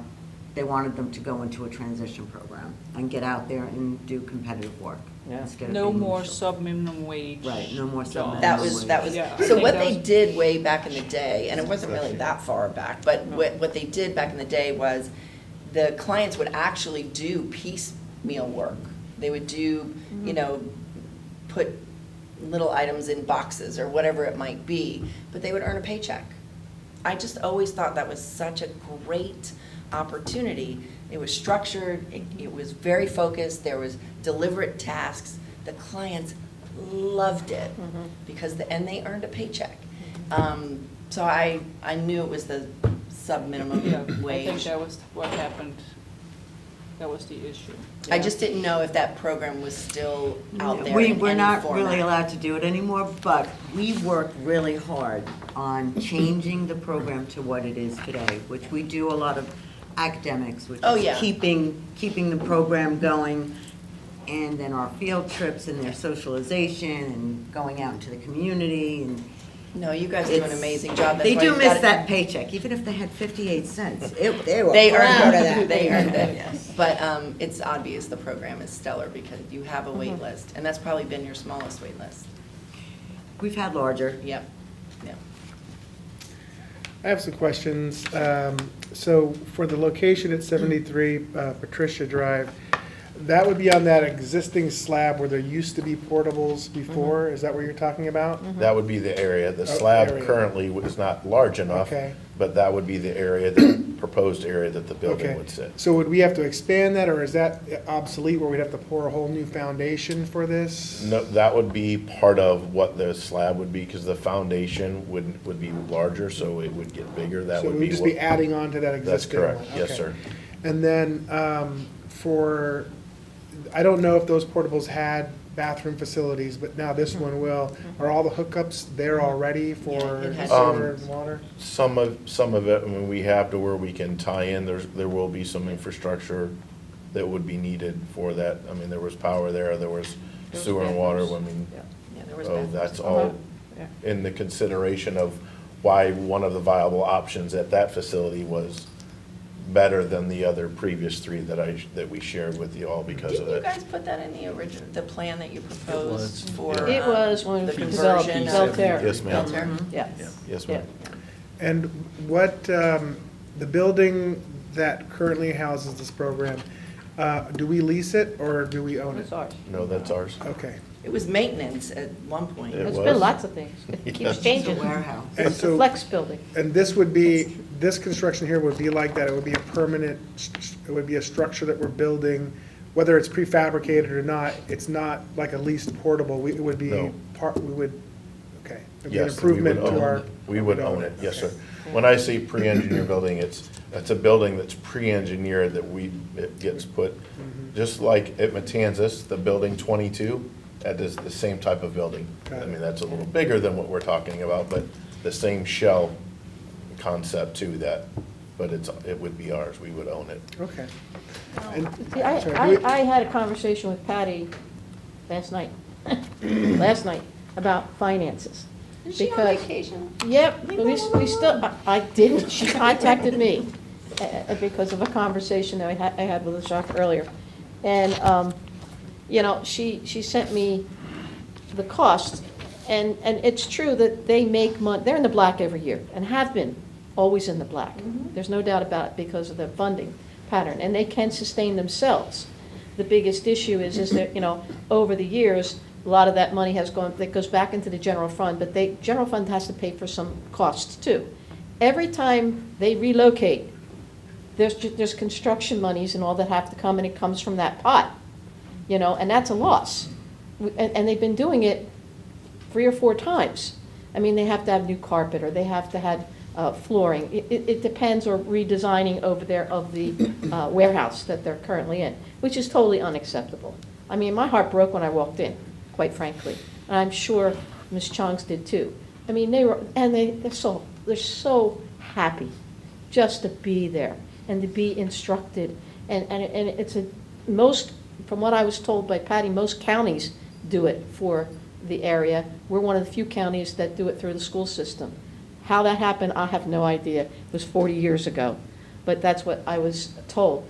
And it's ours. We have to take care of these people. Well, the grant is only eligible To to us. colleges and school districts. Yeah, so now we've got that. So consequently, they can sustain it. I mean, I'm looking at their figures here, and they end up in the black.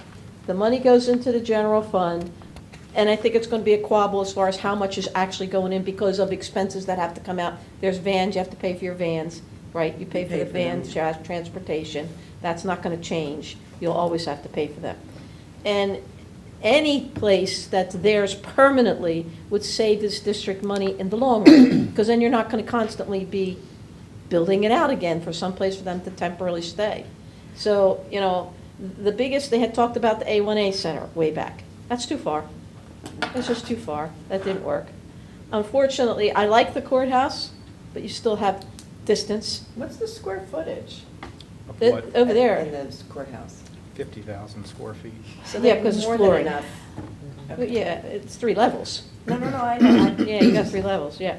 And then you've got, Belterre, the location there is right smack in the middle of the county, which transportation-wise makes a lot more sense.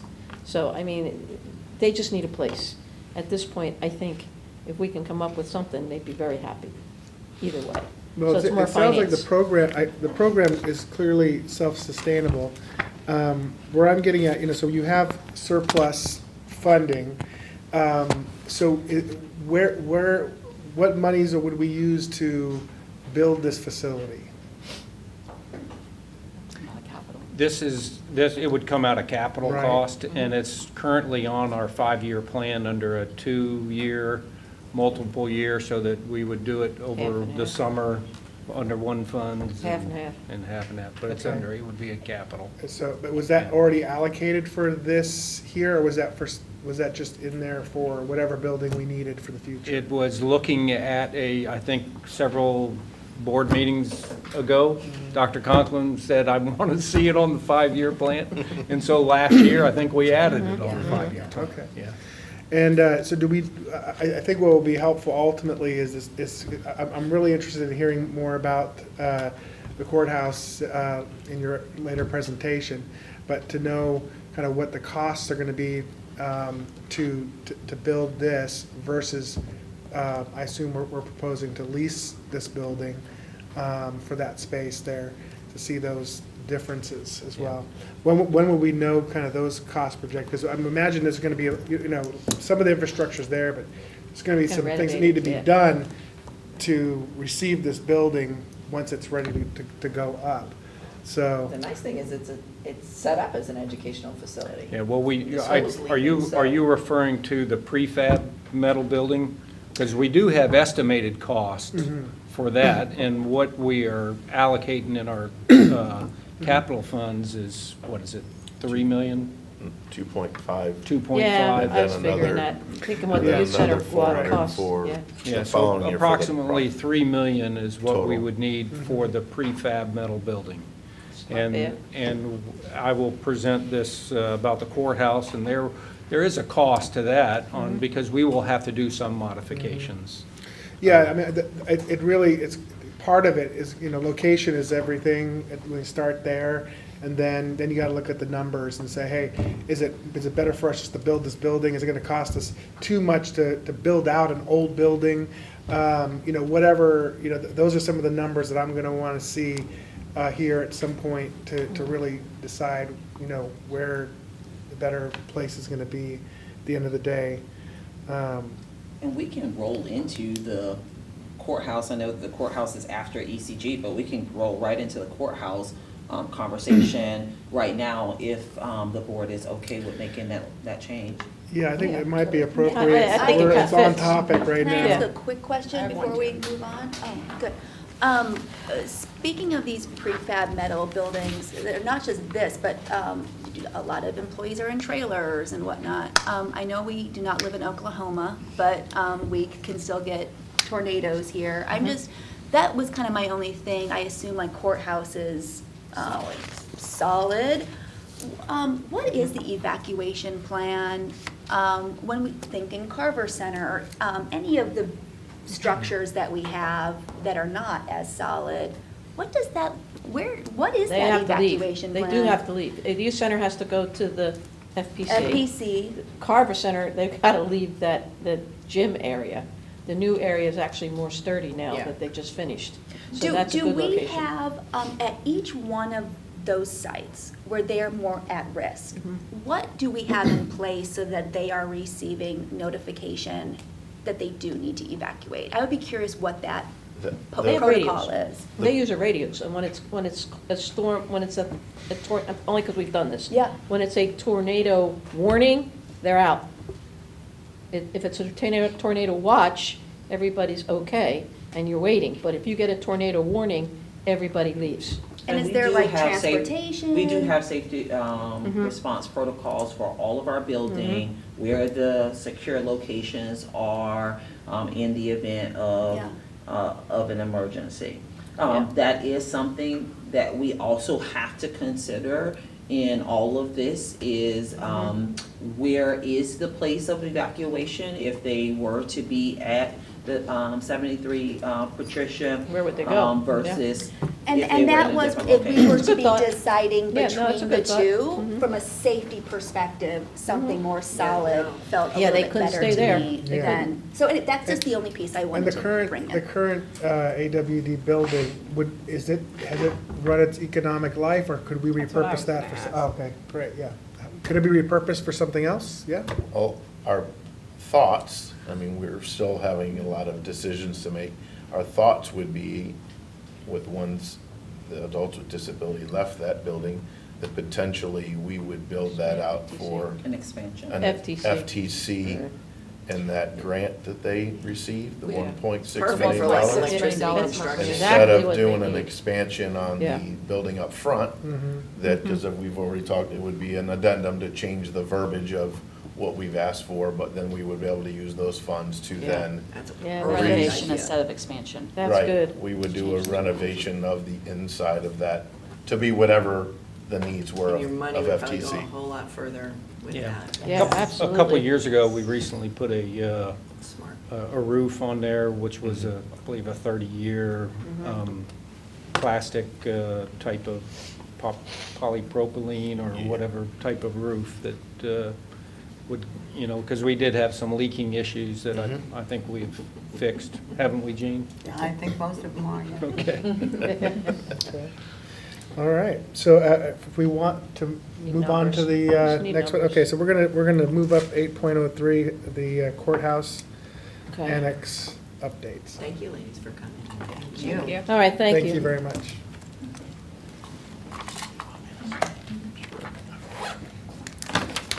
Thanks again, everybody. Have a great day. All right, you do the too, same. Jean. Thank you. All right, Board, this PowerPoint is intended to give you information on the historic county courthouse and provide you with potential programs that Flagler schools could utilize this building in the future. I will begin to say that we have walked this building multiple times, discussing with the county and with First Baptist, and have brought in any of the people, programs that we were looking at putting in this building. All of those leads have walked this building. If you go on to the next slide. The courthouse is currently owned by Flagler County. The building is divided up into two sections, a historic side built in 1924 with 2 stories and approximately 13,000 square feet, so a little over 6,000 square feet per section. This section of the building is primarily office space and would remain primarily as office space. The newer section, or the annex, was built in 1985. It has 3 stories with approximately 36,000 square feet. Currently, the building is under a 10-year lease to First Baptist Christian Academy, with the lease expiring in 2025. First Baptist is planning on vacating this building. I have with good sources that they will be out by August 30th of this year. The building is currently configured with approximately 30 classrooms and 14 offices. It's really beautiful. It is a beautiful building. We looked across the district at potential programs that could move into this building. Rise Up is currently in portables at the annex, is what we call the portables behind FPC. Flagler admin and teachers is split between Rimfire, using 3 classrooms, and the annex portables behind FPC. Federal Programs is currently in 3 classrooms in Bunnell Elementary. The Trail Program is currently in 3 classrooms in Rimfire Elementary. Ed Foundation Stuff Bus Storage, which the Trail Program uses, is currently at 1 classroom on Rimfire campus. FTC Childcare and Classroom Portables are currently behind the Old County office, and the Step Up with Adults with Disabilities is currently behind the Old County office. So we looked at these programs as target programs potentially for the courthouse. Next slide. Some of the considerations that we looked at this option, we were looking at the continually growth in the district, particularly in the Bunnell and Rimfire area, the need to utilize existing classroom space for classrooms. Our current leased portables are aging and reaching their lifespan of 20 years is normally what you program for a portable. The cost for new portables is rising and is currently over $1,800 to lease a new portable. That does not include the setup and the return charges that you get with bringing in new portables. We are looking at the expansion of Rise Up and needing additional classrooms this next year, so this was a consideration. We also wanted to centralize our Flagler and bring them up under one roof because they are currently split. As I mentioned earlier, by moving programs into this building, we could gain back 10 classrooms that were currently used in the schools. That's approximately 180 students, 180 to 200 students that those 10 classrooms could use, depending upon how you configure them as either a 22 student stations for elementary or 18. The building would not be available for the 24-25 start of the school year because their First Baptist Christian Academy is not moving out till the 30th.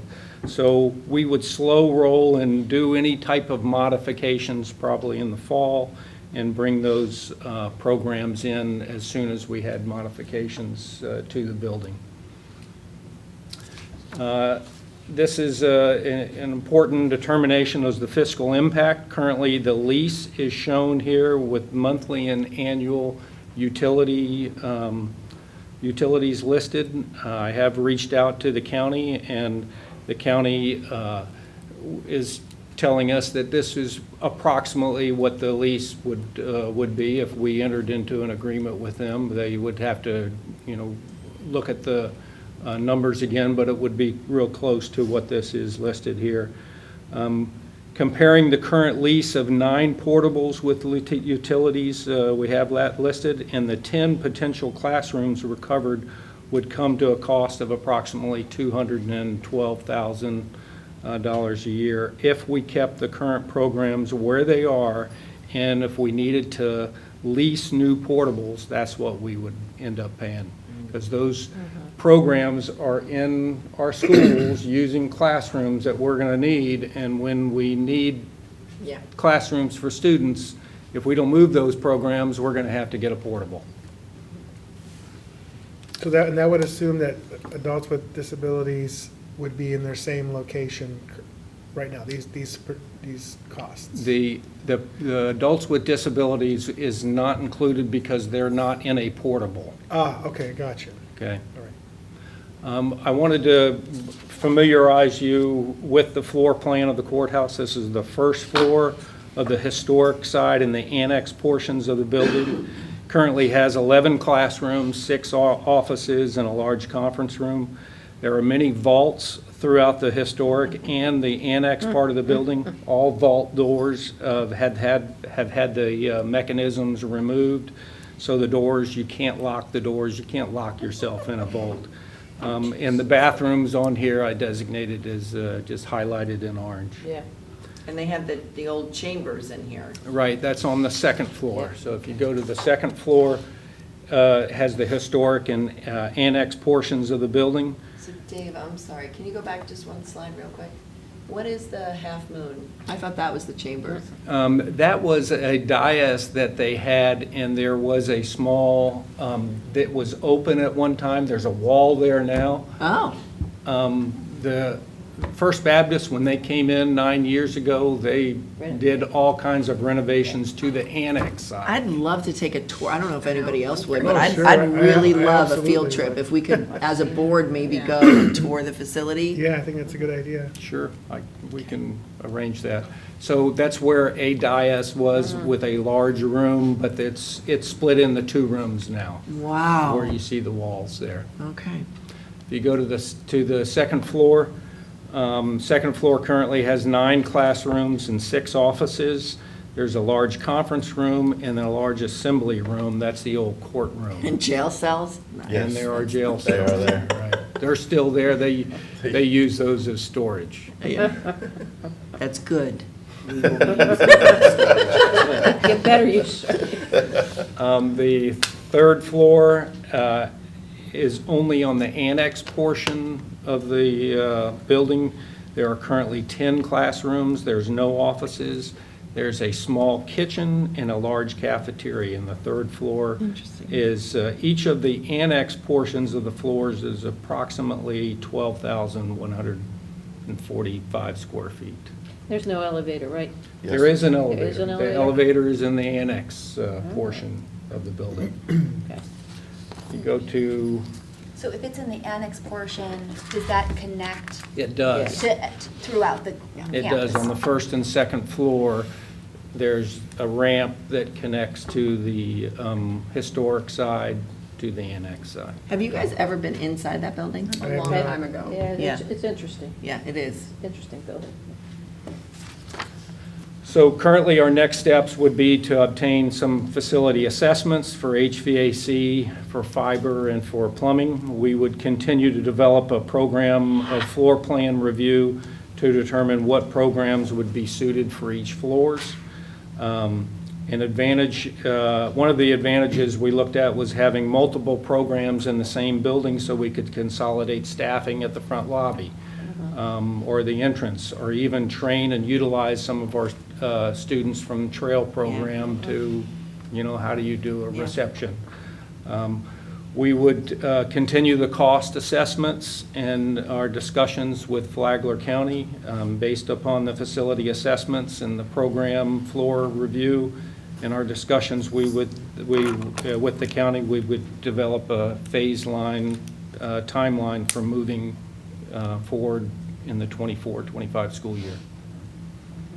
I wonder if, I know the Flagler Historical Society is very interested in the space as well, because Flagler Beach Historical Museum has run out of space, and the County Historical Society, their stuff is in like a shed and a storage facility. They have some stuff, but it's really small. I wonder if the county would be willing to, if we were willing to provide an area for them to display the county's historical information, if the county would give us a break in rent. If we are providing that benefit, if they would, in exchange, as an almost in-kind, lower the monthly rent. I also was possibly contemplating, I found out about this MLK Day. Leanne Pennington came to me and talked to me about the fact she knew they were leaving, and could we possibly be interested? I didn't. I just found out about it last week. Yeah, no, I knew way back. And that, when it was on the agenda. I brought it to LaShaka, so I'm very glad to see that we're pursuing the possibility. I knew there was another group interested, and I didn't know who it was. So now the Historical Society is very I wonder if the county would consider a lease purchase, a potential lease purchase. I just hate improving things that would not be ours down the road. I agree with that. I mean, maybe it might cost us a little more, but when it was done, it was ours, as opposed to when it's done or all of a sudden they want another use for it, or we decide we can't use it, or whatever the case may be, all the monies that we dump into that are gone. So, I mean, I just don't know if a lease purchase might be a way to consider. I like the idea. The only thing I caution with that is that it is a very old building. So, when, the cost of build out, that is something that is, we use the value out of that for its function, right? But when you buy the building, you own every problem that building has forever. And so that's, I mean, I'm usually, I like to own our assets and have control over them. I like the idea of that. But you also have to look at, so what is the county, are they taking care of the maintenance, like Right, for are they the gonna do roof? all And that? If they're so gonna do if all they're that. taking on as tenants, if they're taking on like roof and HVAC and those type of things. Currently, the county takes care of the roof, they take care of the HVAC, they take care of the elevator, fire sprinkler. The plumbing is a responsibility of the tenant. Oh, interesting. That's weird. I mean, I would think when you rent something, They take doesn't the everything. owner usually? We need to get a good plumbing inspection. Because that would be one of the facility condition Yeah. assessments Yeah. that we Yeah. would For do. sure. We would want to do an indoor air quality, And all I'm those sure there's assessments. restrictions in the historical area. You cannot do certain Well, I- changes to the yeah. historical piece of it. I Yeah. love the fact that it's a historic building. Yeah. I One of the- love the fact that it's a piece of history. Dr. Conklin, you mentioned the Historical Society. One of the concerns we would have is if this is a school for our students, is security. Yeah, yeah. So, We can talk about that. My question, though, along those same lines is a little bit different, but with it being vacated literally in a matter of months, if we decide this is our best path forward, are there other bids for it? Like, is there anything from a board perspective that, like, we need to expedite to make sure that if we do want it, we aren't losing the opportunity? That was my only question. I will say this, if we Issue, time's an don't, issue, yeah. just playing devil's advocate. Yeah. If we decide for whatever reason not to, financially it looks like it makes sense. Big time. But if we decide not to do it, I can promise you, with the world of choice that we live in right now, that will be a private school by somebody else. some other educational entity will come. It's a perfect, I mean, it's set up for school. It is. And we're bringing this to the board as an information brief to you. I believe that this is an operational decision that the superintendent makes. So so an approval is not needed here? I mean. So you guys are managing that piece of it? Right now, we are getting feedback from the board on your thoughts about this endeavor. Of course, if we're going to go into some type of lease purchase, which that was not a part of our conversation, we really want to lease the building. That's what we think is the best. But that would still come before the Yeah, board. absolutely. Yeah, the And- board is part of the decision-making here. It's not just operational. And there is Right. if you just change the language a little bit, you could do instead of a lease purchase, you could do lease option. So, I mean, that would be something where Not locked in. we're not locked in to purchasing it at the end, but we would have the option to buy it at, say, whatever our term of our lease is, and looking at where, if depending on what the county's willing to Yeah, do, you could do that. do they want 5, 10, 15, you know, we can look at that. But again, just remember that if we have a 10-year, that building is now another 10 years old, and then we're looking at, you know, the needs of a building, the demands that are needed, is that gonna be able to fulfill that, right? So, but from a rental standpoint, I mean, just at first glance, this looks financially like and I think it's a great presence and building, and some of the infrastructure's there because it was a school already. So I guess it's just a matter of how much our build I out think is it's gonna a cost. great idea to bring all of those programs under one roof. I agree. I really love the idea Yeah. of that. And real And classrooms. what I would say is, I do ask Mr. Freeman to get with you as board members. Let's get walking through the building, because if it's something that we are going to do, we want to begin to have that conversation with the county so that AFC. we can bring forward a contract Right. to this board in a timely manner, so that we know what we need to be doing in preparation. Because in the event that we do, we will be moving programs, you know, at the start of the year, some programs as we begin to build out. So I do ask that Mr. Freeman get with you, we get walking through the building so that we can begin having a conversation with the county. That will be helpful for the county, it'll be helpful for First Baptist. It'll also allow for us to solidify our plans going into the next year. Would it be appropriate to just post it and advertise the board getting together so Mr. Friedman's not doing 5 tours? He just takes one, Yeah, I just think if takes we us through advertise as a it, group. we can If all we go. post it and advertise it, we should be okay. Sure. We can't Members of take the a tour public together. would be, invited Sure. to attend. We would have to make sure that everybody goes as one As a group, group. so anybody could hear any of the comments, but Yeah. that's certainly done. And with that being said, I know for First Baptist, they are going to want that to be done. After hours. After hours. Sure, of course. Just because it is a school. Yeah, of course, absolutely. Well, however, it's best, I think it'd be good for us to tour this building, whether we do it as a group or individually. But I think, Yeah. I think a tour with all of us would Be be great. beneficial, so. I love the idea of hopefully making this a part of Flagler Schools. Me too. Because Bunnell is going to be changing, I'm sure Oh, you yeah. all have seen, and, which I'm not happy about, but, you know, if we can continue a presence out there and just keep that history of that building. I think it would be 100%. great. So can Agreed. I just I go agree. back to what I previously asked? If it's sounding like, and I know people are wanting a tour, but if it's sounding like there's a unanimous consensus of this is looking pretty good.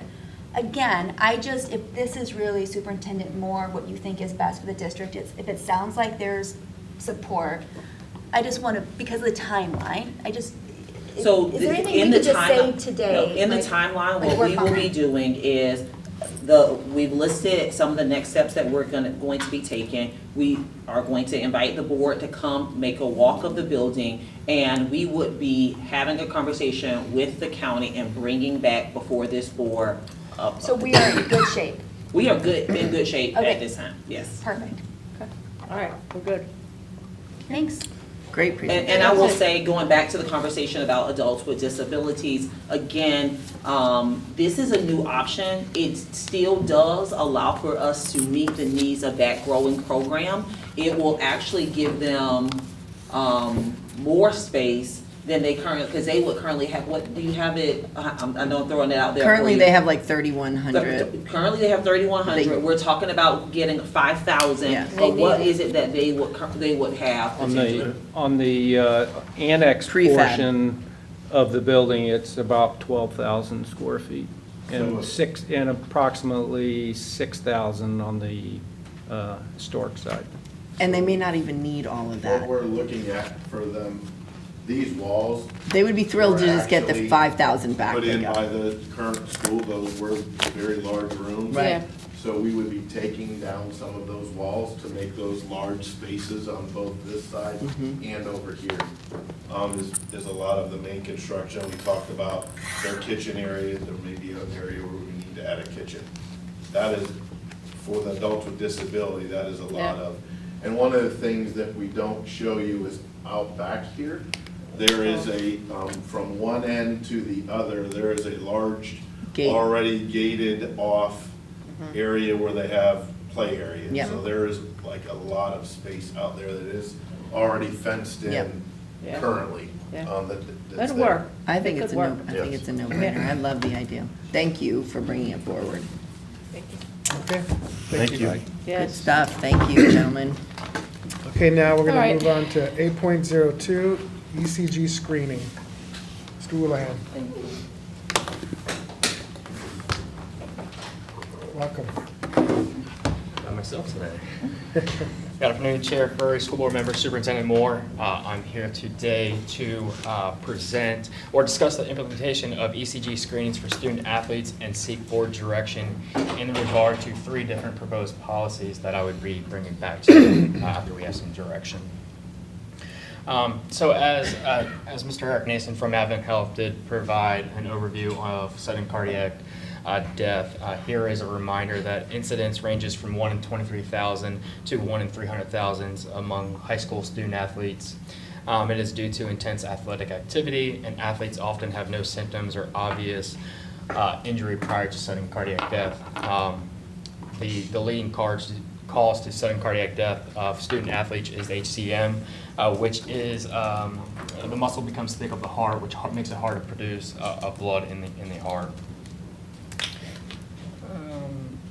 As Mr. Nason did present as well, House Bill H65 has now been signed by the governor that requires athletic coaches to include certification in CPR, first aid, and use of AEDs. We as a district are working out a plan between Advent Health and some of our other local partners to ensure that we are going to meet that requirement. I think we do have a very good plan on that.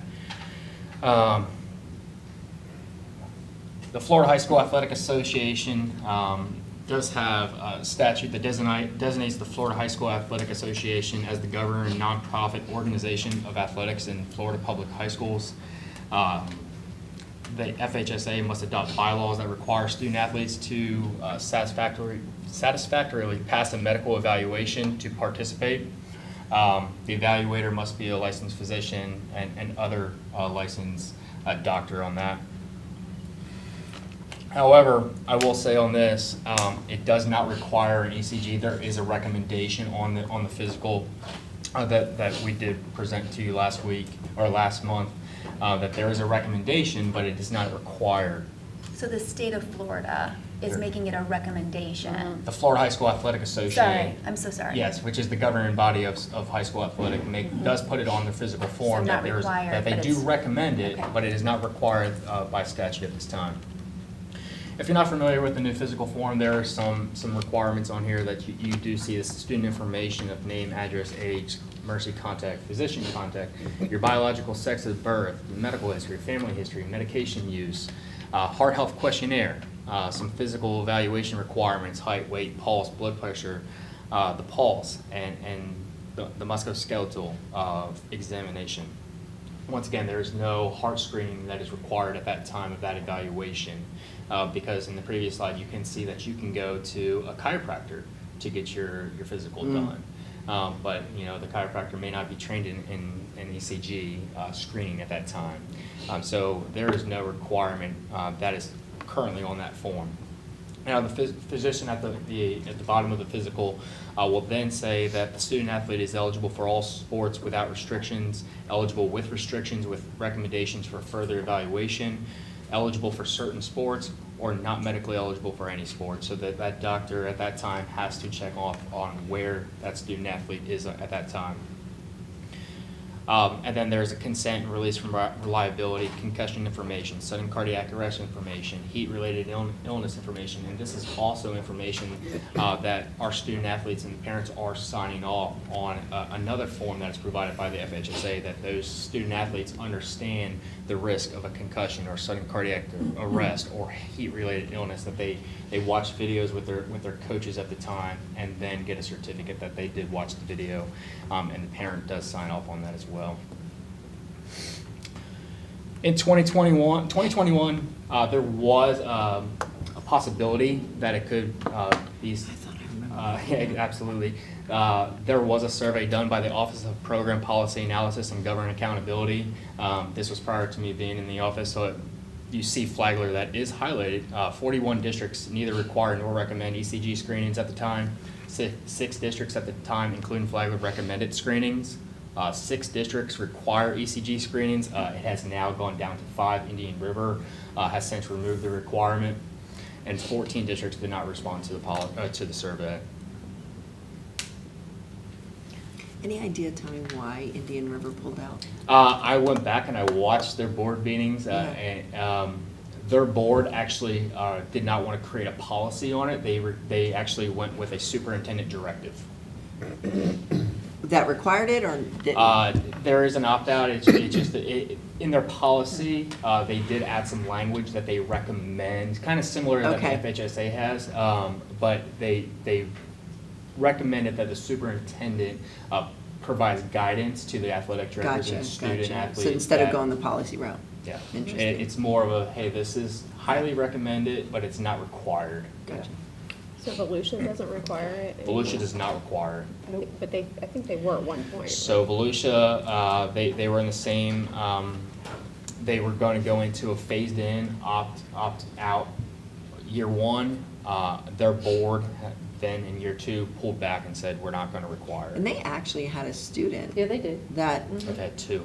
They've had 2 students be saved by it, or 2 incidents. If it was required, it would have been caught. 2 students that got, they were able to catch it. 1 student that had to be taken to the hospital. Yes. So, just like Indian River, we're here today to discuss possibly the revision of school board policy, or the board says, no, this could go to a superintendent directive, requiring more of an operation piece. I'm good with either, whatever the board chooses. I will be prepared to do both and work with our athletic directors on that. But as I mentioned before, Indian River County proposed a policy in 2020 that did not pass that at the night meeting for them. Suwannee County Schools require screenings as a superintendent directive. Orange County Schools require screenings with no opt-out. ECG screenings are only required once in the student athlete's 4 years of participation there. If you're not aware, Scott Drabzik, our athletic director at FPC, did come from Orange County, so I had been working closely with him on how they actually were able to document that and be able to monitor that. We have now moved from paper, and we have athletic clearance, which our families go online and fill out the physical paperwork. The ECG screening then has to be uploaded for Orange County, and that's how they monitor that, and then they check it off. And then every year when the student athlete does a new physical, the athletic director at that school site can see, has that student athlete went under any been ECG, flagged or anything. Yeah, or flagged or anything like that. Just like a GPA, it's like, hey, this student does not meet the requirements of the GPA. This student does not meet the requirements for the ECG, so it is red flagged through our online portal. So let me just ask you this. If we, let's say, me personally, I'm all about requiring it, right? Once for the 4 years that they're in school. But let's say they are screened electronically, like you're talking about, and it's flagged, and that goes to the district or the high school athletic director, and it's missed. Then, because we've required it, are we then automatically liable?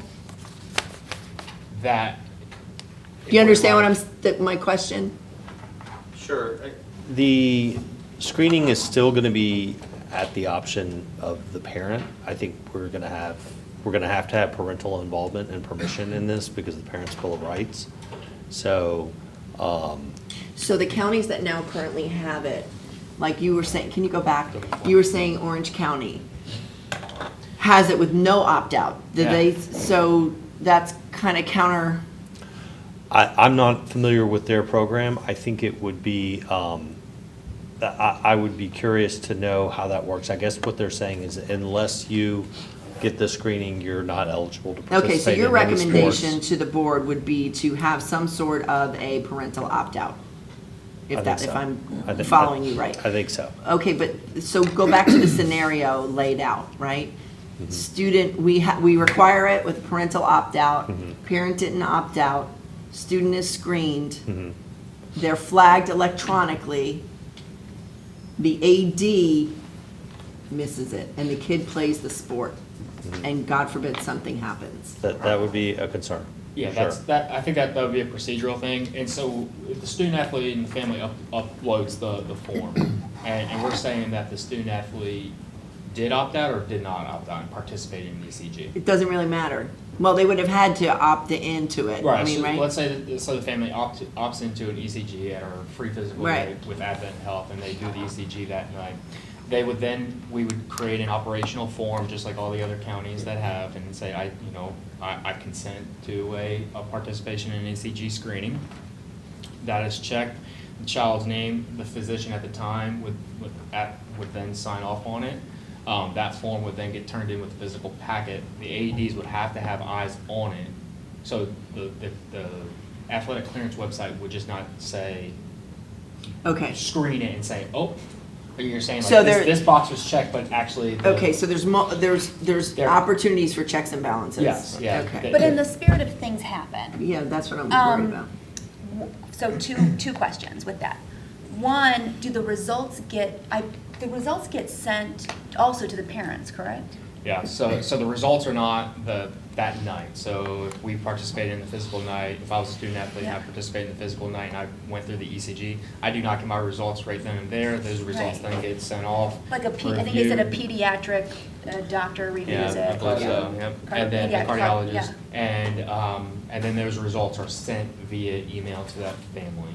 So. Yeah, so so the second part to that would, and I know people can sue, right? I mean, I can sue anybody for anything. But is there some kind of language that can be signed off on to say, the school will be sent results, the parents will be sent results, we will do our due diligence to ensure X, Y, Z, but ultimately. Don't want anybody slipping through the cracks. So most fundamentally, we're talking about high school athletics or the FHSAA, which has a pretty robust release of liability for whatever happens, any participation in sports. That would be the biggest hurdle someone wanting to sue the district would need to overcome. So the liability is a piece of it, right? For sure.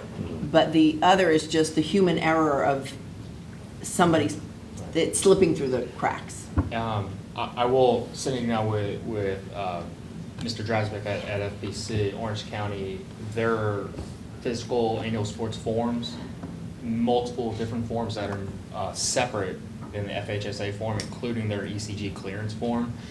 So if I go to that physical night and I participate in the ECG screening, and I'm the family, there is a box where it says your ECG screening was completed that night by who we play for. You check that box, and then you are also requiring to submit the email to athletic clearance so the athletic director can see and have his eyes on it that I'm checking this box that I participated in the free physical night, got my screening that night, and then I'm also, as a parent, going to submit the email from who we play for to athletic clearance so my athletic director can get eyes on it to see that this student athlete is cleared to play. So, but right now, when we're doing these physicals, is the ECG, is it just available, or do the parents have to opt out now? It is available. Right, but it's not even an opt-out. It's just like, we're here for, while you're here, you might as well do an ECG, because it's a good idea, right? So there is no opt-out function at the moment. There's no requirement to go through the screening. And there hasn't been a requirement to make it an opt-out either. So if we chose to leave it as it is right now, and leave it up to the parent to decide after it is revealed to them by the medical specialist there, whether they want to do that, we would still be in compliance? Yeah, absolutely. We're still in compliance. There's nothing that's mandating ECG screenings. There's no statute. It's recommended by the FHSA, including the American Heart Association. Wait, I want to clarify because I want to make sure I'm understanding what Chair Fury just said. Are you saying don't require it? Are you saying leave it as is and don't require it?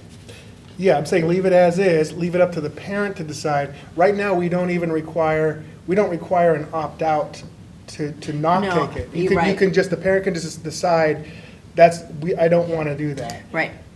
Just personally, I think it would be better for us to require it and have the parent opt out.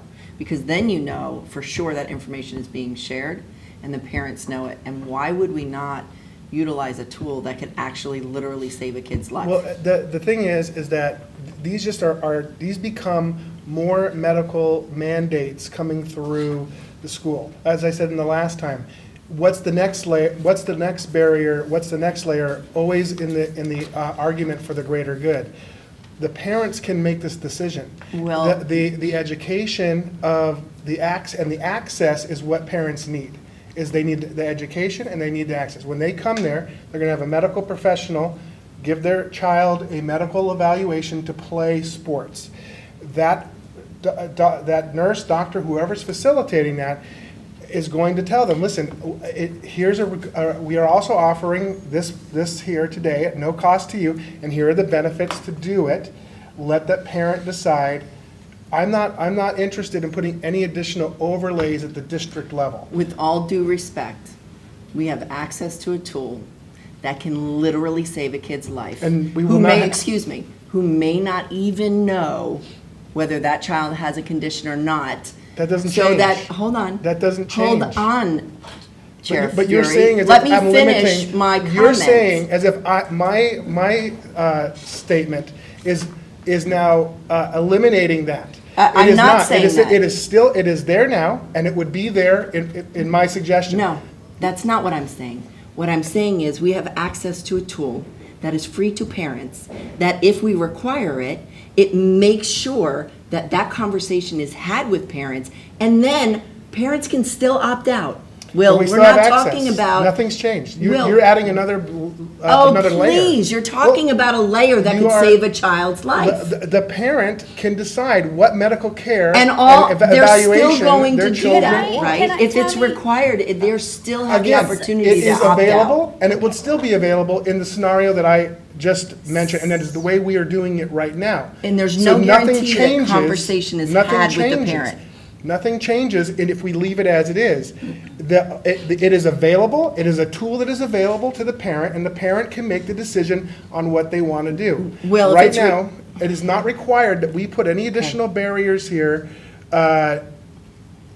If it's required, At the it has to local be level. discussed. If it's required, it will guaranteed to be discussed with the parent. If we're not requiring it, there's no guarantee that's going to be discussed with the parent. All right, Period. Let me add what this, just two things, and then Christy, I guess you've got some things to add. I just went through physicals. And I was watching very closely how many people, took the process, and it's the very last thing you do in the physicals is get your ECG. And everybody did. Everybody did. So with what you're saying is somewhat true. I think if it's made available, people take advantage of it. I think the only real issue that I see is if they don't get the physical done through the normal process. Either they miss the physical dates that are available, their parents aren't available, or they're sick, or whatever the reason is, they don't get their physical through the process that we offer. If we don't offer it or make it mandatory, they probably won't get it because there should be a cost involved. Now, I spoke to the Advent Health, Eric, he was there, and we had a conversation about it. And he said that they're working on ways to make it easily accessible for those type of people for either a small figure amount, $20 per EKG, or they were also talking about training our trainers and having the machines, in the training rooms so they could actually do it. They could do it there. So that's part of what he was concerned about. So there's just food for thought, so you know where that's coming from. But everybody went. I didn't see one person opt out. Everybody took advantage of a free medical test, and that you could see happen. He also said we don't need to do it every year. If you do it, like I saw some of these are saying once in 4 years. Yeah. He wants to do it started as once as freshman and then again in 2 years.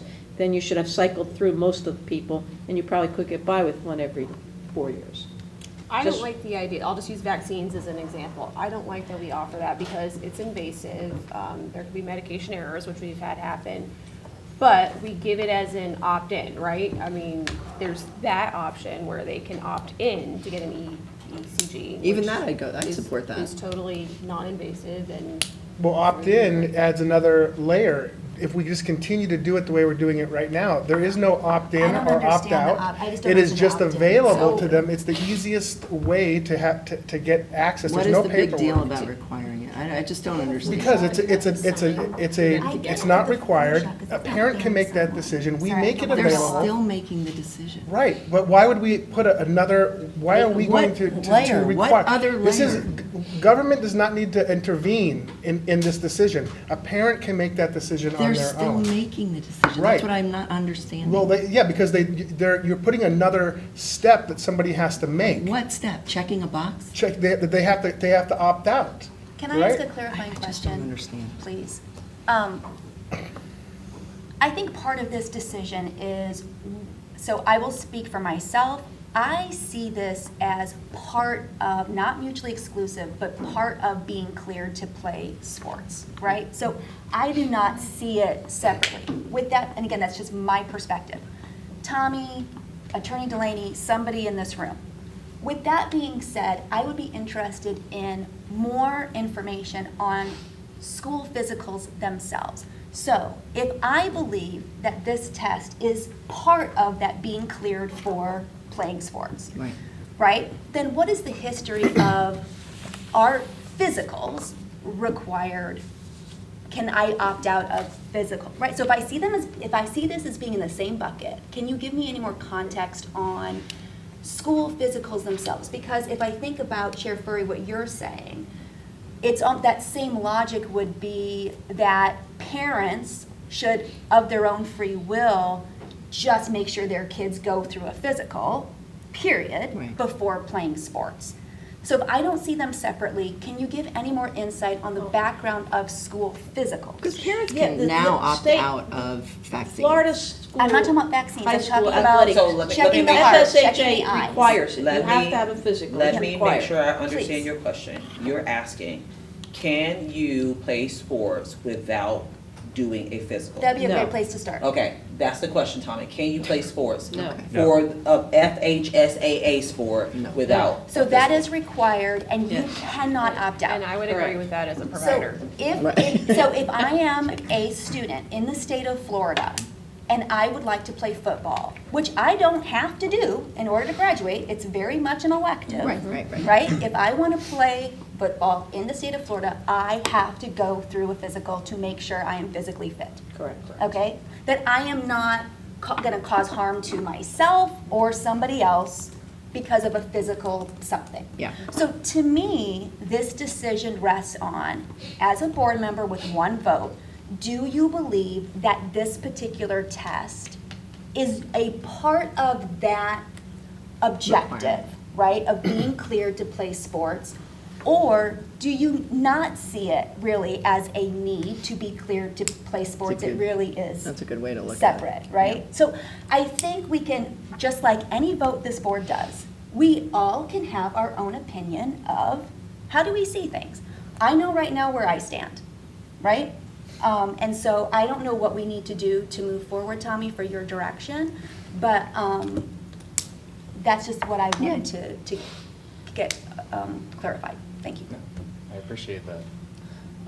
What I will say is that, you know, as mentioned before, the FHSA has a governing body. During COVID, they had a medical advisory group. I think that group is still around. They do provide insight on what is required, what is not required. I do believe that there has been 8 members added to the governing body of the FHSA by Governor DeSantis. So the board of directors is made up of multiple members through superintendents, athletic coaches, individuals that have been appointed by Governor DeSantis. And at this time, there is no requirement through that governing board that this is a requirement. Other districts have taken it upon themselves to make this a policy and a requirement, and some districts have made it a requirement with an opt-out option. As a former coach and talking with our athletic directors, talking to neighboring athletic directors,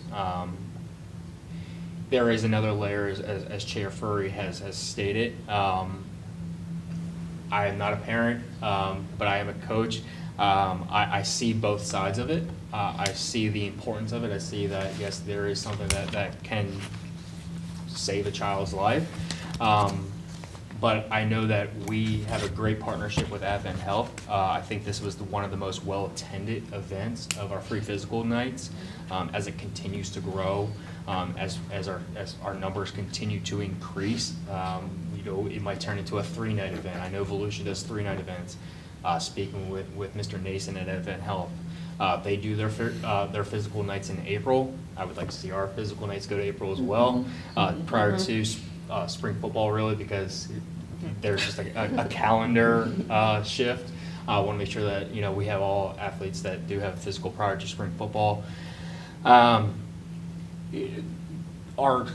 We do have an option to even go down to Volusia to participate in that night. We don't advertise that. It's something that is communicated with, you know, with Eric Nason down there. They're great with us. They're great partners. But at the direction of board, I would just need a recommendation if we are going to move forward with policy, what policy this board would like to see presented to them, because there obviously is a timeline. And really, the year one, the 24-25 school year, really is about information, communication, and advertisement that a policy has been enacted. And by that next free physical night in May or April, that we will have an operational procedural form if a policy has been adopted. So Tommy, can just one of us like get the party started? Like I will say I'm in favor of requirement with an opt-out. I feel like that is the most I love the fair thing. approach actually that Sally took with that, so thank you, because it helped me wrap my brain around it. Looking at the required health screening of a student athlete, I do think it should be part of that health screening. So I think the compromise is having the parent opt-out. So as another board member, I am totally in support of requiring it and providing parents with an opt-out. So that we don't get ourselves in a situation where we're not taking action at this meeting. No, just gathering consensus. No, I want to make sure that I phrase this correctly, Yes. so that I'm not putting the board in a compromised place.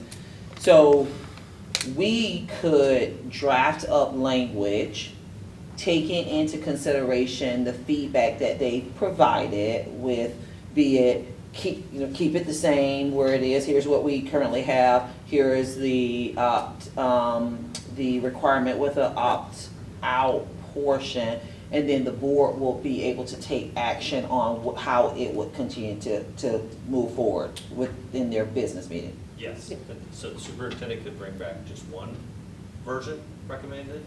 Superintendent could bring back more than one version and say, board, you can vote on which option, has the most appeal to you. Okay, I think. And are you talking about a policy, LaShaka, or are you talking about a directive? Because I would hope personally, I would hope the board would be looking at policy. The conversation that we've had has been really about policy. This board, when I say this board, over the years, have not taken the standpoint of policy that's just like at superintendent's discretion, Right. So that is not something we have considered at this time. So we will be bringing back to the board language that you will be able to take action on, that will consider the options that we've discussed, and if that goes forward, great. If not, continue on where we are. So to summarize, the two options really are leave it the same with just make it available, or to require it with an opt-out. Is that kind of where we're talking about I like here? having those as two options, and Okay. once it is But we on the gotta pick one. agenda, we'll be able to get public comment, right? Fair enough. So, that's where my mind is right now. Right. But I agree. Let's take it there. Cool? And with where we are, knowing that in the event that the board were to make a change, the whole first year will be educational. This will likely not come back before this board until July. Our June is pretty packed. Yeah. Unless we add it as an item to some of our special meetings that we already have to have related to our budget and those things. Unless we do that, it will be in July that we will. I would just ask you put it on where you think it is best to be. Yeah, we will do that. And if we can get into some of those special meetings that we already have, we will do that, but I don't think it's gonna make the June meeting. All right. Any other questions? Because there is a timeline, and then so if I do bring back to a 3:00 July agenda meeting. We should be able to, yeah. Yep. Okay. Sounds good. Thank you, Tommy, for all of this. Thank you.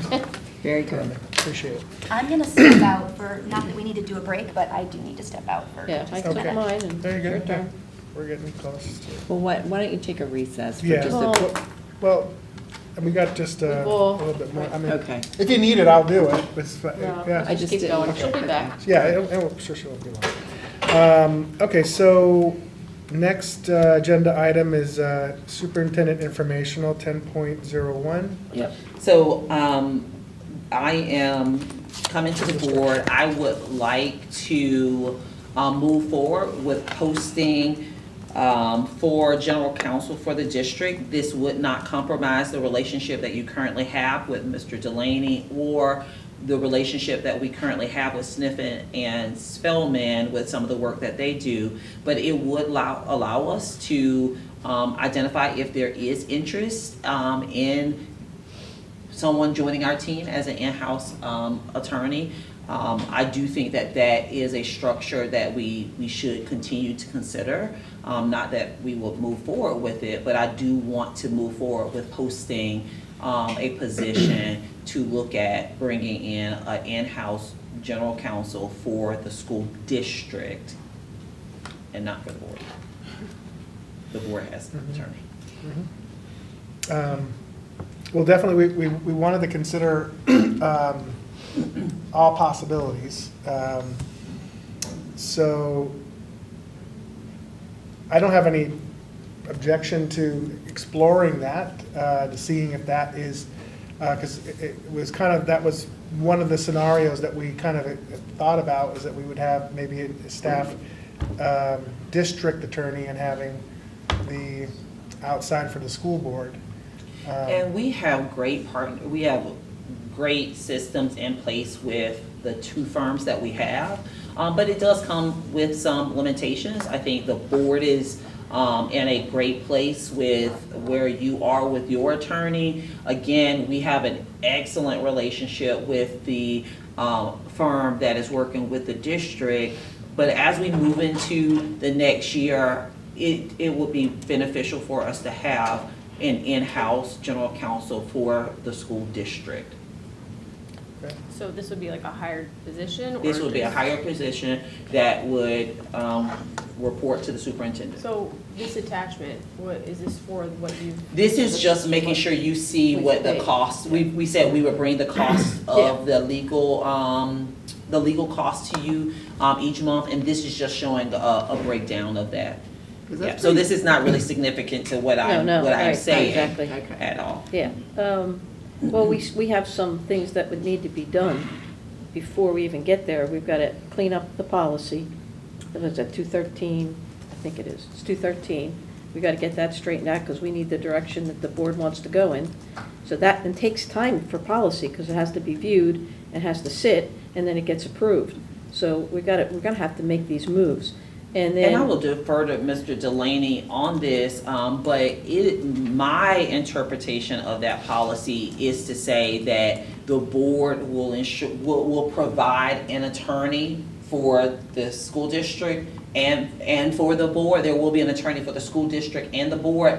I don't read that language as that has to be one attorney. I read it as there will be an attorney that is available for the school district and there is an attorney that's available for the board. Not necessary that it has to be two, it has to be one. I do not read that language as that. see, I'm reading it, and I do, because it doesn't say legal advisors. It says advisor, one, singular. I'm just saying how it's written. It says from outside its own membership who shall act as legal advisor to the board and the superintendent. Well, Mr. Delaney, do you see any problem with the way the policy is written now to move forward with either of these scenarios? I don't. To Ms. Massaro's point, I think that the language could be tweaked to make it more clear. Right, yeah. But I don't think that the board is in violation of its policy, certainly not by putting together a job description and advertising for the position. So it's fine, but it could be better. Yes, ma'am. It's not specific, that's the problem Yeah, there. I think It needs that to be fixed. The policy should make it clear that the board Right. should have the ultimate latitude when it comes to their legal representation. They shouldn't be cuffed by one type of position. Well, then we got to put that there. One structure. Yeah, we got to put right? that in there somehow. So it appears that it can be interpreted in a way that this is okay, but I agree if we can make the language clearer, it would just be easier needs for to be future fixed. boards, so there's no Correct. discussion, no question. Correct. So. And job descriptions also have to be. We have a job description that the board has already approved for this. Okay. So the only, I'm sorry. No. The only concern or question I would have is, because I mean, I'm fine with it, but my concern is that the district council would be aware of a tremendous amount of information that's happening in the district. The school board attorney is not going to always have privy to that information and that knowledge. That worries me. True. I'm sure there is a way to get to yes, as many districts just do saying, have this type of structure. You know, I would hate, I guess my struggle is, I would hate, right, the whole goal is for major legal issues to not rise to the level that it hits the board days, Correct. right? Or that the district is sued, right? The board is sued. Because when a school district is sued, it's not the district that's sued, it's the school board that's sued. The board is the legal entity. Right? Right. So we, being the legal entity, my worry would be that if you have an embedded attorney, which worked for us for years, but that person also was looking out for the benefit of the district. So I worry about it bubbling legal issues here and them not getting kiboshed, if you will, there, and then us finding out at the 11th hour, or us finding out towards the end of a situation that goes awry, and now our legal counsel is like, Can we use some so like? it just doesn't but feel can like we it should be use- separate. Can we use some examples? Perhaps one of the two of you or both. Could you give an example of a situation where it would be the district attorney who would be weighing in a day-to-day, Superintendent Moore, for your part of the business, and what might be something where we would be at risk of our, for lack of better words, our attorney not having visibility to, or are there things that we would say, district attorney, we would always want you to CC the, right? Like, can you speak to maybe some for instances of what that would look like? Even in, right now, we find ourselves in that situation of identifying what things are still at the district level and what things are really for the board attorney's level. And this board has been put into situations where your attorney has sat alongside you while you've been briefed on information that is at that level. But there are things that happen within the district that are not yet at that place, that we continue to work with the attorneys that are specifically for the district, that we work with, that have not yet gotten to a place that need to be brought into the purview. IEPs, we have due process things that come through. Even some OCR complaints that come through. I'm trying to think of, I mean, right now, those are some of the things that we are working through. We have, OCR complaint, we have IEP, we have due process, we have those things. So workers' comp, would that just automatically go to our board attorney? Workers' comp, we first began to work with NEFAC. And then that then would rise to the point of the board in the event that the board was compromised beyond what is within insurance, our policy. So we're in that situation right now, and because we do have that structure, that we find ourselves leaning heavily on Mr. Delaney in that way, to make sure, okay, he's aware, but most of the stuff is not something that needs to be at his level. It needs to be at that district council's level, and he helps us and works through that, and he stays abreast of it. But there are lots of things that come up on the day-to-day, including things with HR that in-house general counsel would sit and work with us through related to HR. I mean, there are several things right now that they're working with us on right now that would not be on his desk because they're not in a position of compromise to the possible board. legal action. Yeah. And if we have, I mean, the qualifications of this attorney are going to spell out their ability to handle these things. And again, they're still a school board employee. They're just under the control of the superintendent, but they're advocating for the betterment of our district in every legal review or decision they're making. Yes, if we get sued, it's going to reach to our level. But these things, we need to have a qualified person that can deal with these from a legal perspective. Oh yeah. So I mean, I although yes. There may not be a day-to-day understanding of everything that's going on. A lot of it, like Superintendent Moore, is just not at the level yet that we have to pay our school board attorney to intervene, but would always be available for that counsel as a backstop. If something was getting to that level, I would think that at that point they should be reaching out to.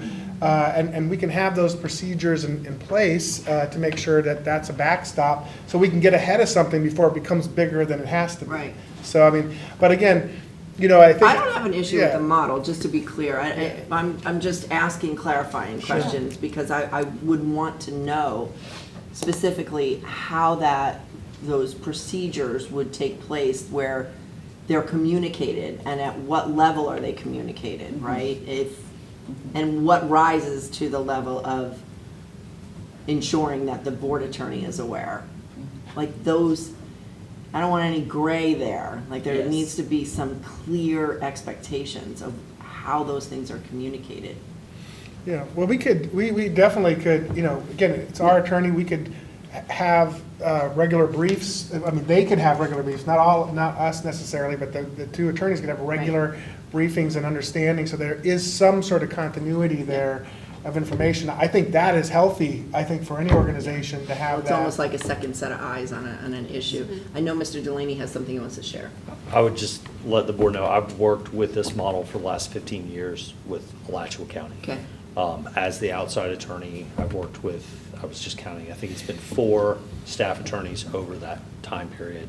One of the things that makes it work best, in addition to having a specific structure or, not the gray area that you were talking about, is just having a very positive working relationship with whoever is that staff attorney, and understanding perhaps strengths in my background, strengths in their background, and wanting to give very consistent advice to the superintendent and the board. You don't want to ever have the situation where, well, I didn't like the answer I got from one attorney, so I'm going to go to another attorney. So I've always focused, and I think it's really helpful if the 2 attorneys are speaking on key issues that are going to rise to this level, and making sure that we're on the same page about where the law is. Yeah. And that's been a priority of mine, and it's worked pretty seamlessly Okay. with a number of different That's my personalities. concern is, And I will say, we definitely have that right now with the 2 firms that we have, and we would want that to stay and to continue. They really have been amazing, but when we look at just being fiscally responsible and looking at the work that is ahead of us as a district, that is my recommendation. well, I would agree. I know right off the bat, when we were talking about the loss of Christy or an in-house counsel, my mind immediately went to the gazillion things that she's involved in and touches every single day to, I don't know if Mrs. Delaney is gonna do all of that, right? So, or Snell and Snell, to the degree where it makes financial sense. So, I don't think we really have an option but to go that route. There's just too many things happening. Well, yeah, and I agree, we need a district attorney, there's no doubt about it, because you can snap off right at the start of an issue and put it to bed, if you're on top of it. And a lot of times things fester because there's a time lag, no matter how you look at it, you're dealing with the time lag right now, which is problematic. So we have to do that. My issue and big concern is fiscal, is financial, because what we had and what we're paying was relatively cheap in the major standards of an in-house attorney. So to get a new in-house attorney, we'll have to see where that is. Then that's only going to allow for so much more, because now we're going to be adding to that a board attorney, which is going to cost above and beyond. It'll be hourly, but it'll be above and beyond. So we have to be careful. I agree. We definitely always have to look at the financial impact. I think that the structure that the board currently has with having an outside attorney is one that is healthy. It is productive. I think that it would prevent some of those in-between things that Mr. Delaney is also having to do, because we don't have that in-house person. But I also, again, say that we will continue, like before, needing outside attorneys for different things, as we have always needed, even when we had an in-house attorney. I just think it will allow for us to have an even better system, and allow for us to be in a position to be able to provide to our staff and to this community really a premier level of service when it comes to our legal availability. And I'm not disagreeing, I'm just saying we need to be financially, fiscally I agree. responsible. We got a lane that person will be in. Yeah, Literally and I a think salary it's going lane to be, that person will be in. I mean, the starting salary is $98,000 in that lane. It is. Yeah, good luck. Please see what's out there. You know what, we may put it out there and there is It might no be, interest. yeah, I don't know. We'll see, maybe somebody wants to work really here, bad here, who knows? I mean, you never know. we'll see. It's not horrible. It is for. You start, you put it an out there. attorney, and I get it. It is them for an respond. attorney, it's not Exactly. very good for an attorney. Starting a new grad or Paras something. are starting at that anymore. Thinking about what Dr. Conklin said, when we were first elected, we went through an onboarding, and there were some slides on the roles of the superintendent in operations and the roles of the school board. And with this, if this goes through, with this being a change for everybody's benefit, for the board, for staff, right? I think it would be. What the board attorney handles and what staff I attorney think it would be worth the time to kind of put that together. Because, the one thing when you were talking, I would hate for anybody to kind of have this idea that the board attorney trumps the district attorney, right? It made me almost think of like a nurse practitioner still has a physician that kind of oversees them. They would be two separate entities, one not higher than the other, correct?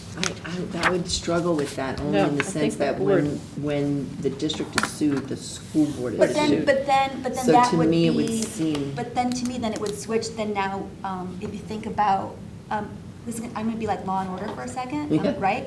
Like jurisdiction, right? Then it would be the board attorney's jurisdiction, right? And then they would be responsible for that. But what? Give me an example of what Let me give you- think let me maybe give what you- I'm thinking you're thinking So, is not what you're look, thinking. Superintendent Moore has something operationally that we do not play in. Yep.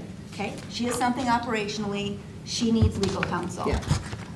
Christy Chung catches wind, Christy says, I want our attorney to weigh in just to make sure that they're doing it right. That, in my opinion, would not be our place, the attorney's place. Superintendent Moore's attorney should be able to act autonomously up until the point where the board attorney would have jurisdiction, would have a reason, right? We're being sued, it's reached whatever But then they level. could at that point say, Yes. we're not going with that recommendation. Even in a Because situation. because it's us. We're the, Right, we're okay. the party with the vested We interest. still have oversight and Yes, accountability yeah. I through do. the superintendent. And so we will express those concerns to Superintendent Moore. And this would be just another one of her employees, right? So. We can always share our opinion on anything. Right, So, but- so I guess to make it concrete, like, I think, we immediately go to the most extreme, but let's just take staff, right? A staff decision. We're gonna make a decision based on staff. The attorney is going to give us some guidance to ensure we're in line with staff. But at the end of the day, when it comes rolling back through, the board attorney, especially if it's, we're. Controversial. Yeah, we're gonna terminate or any of we're those voting on things. it. Yes, you're voting on it. Your board attorney is gonna be a part of that process to ensure that the board is in the best position to make the decision, the final 100%. decision. Yeah. Yes. Yeah, and I think, Mr. Attorney Delaney said it perfectly. I mean, obviously, these are two people who share, have a mutual.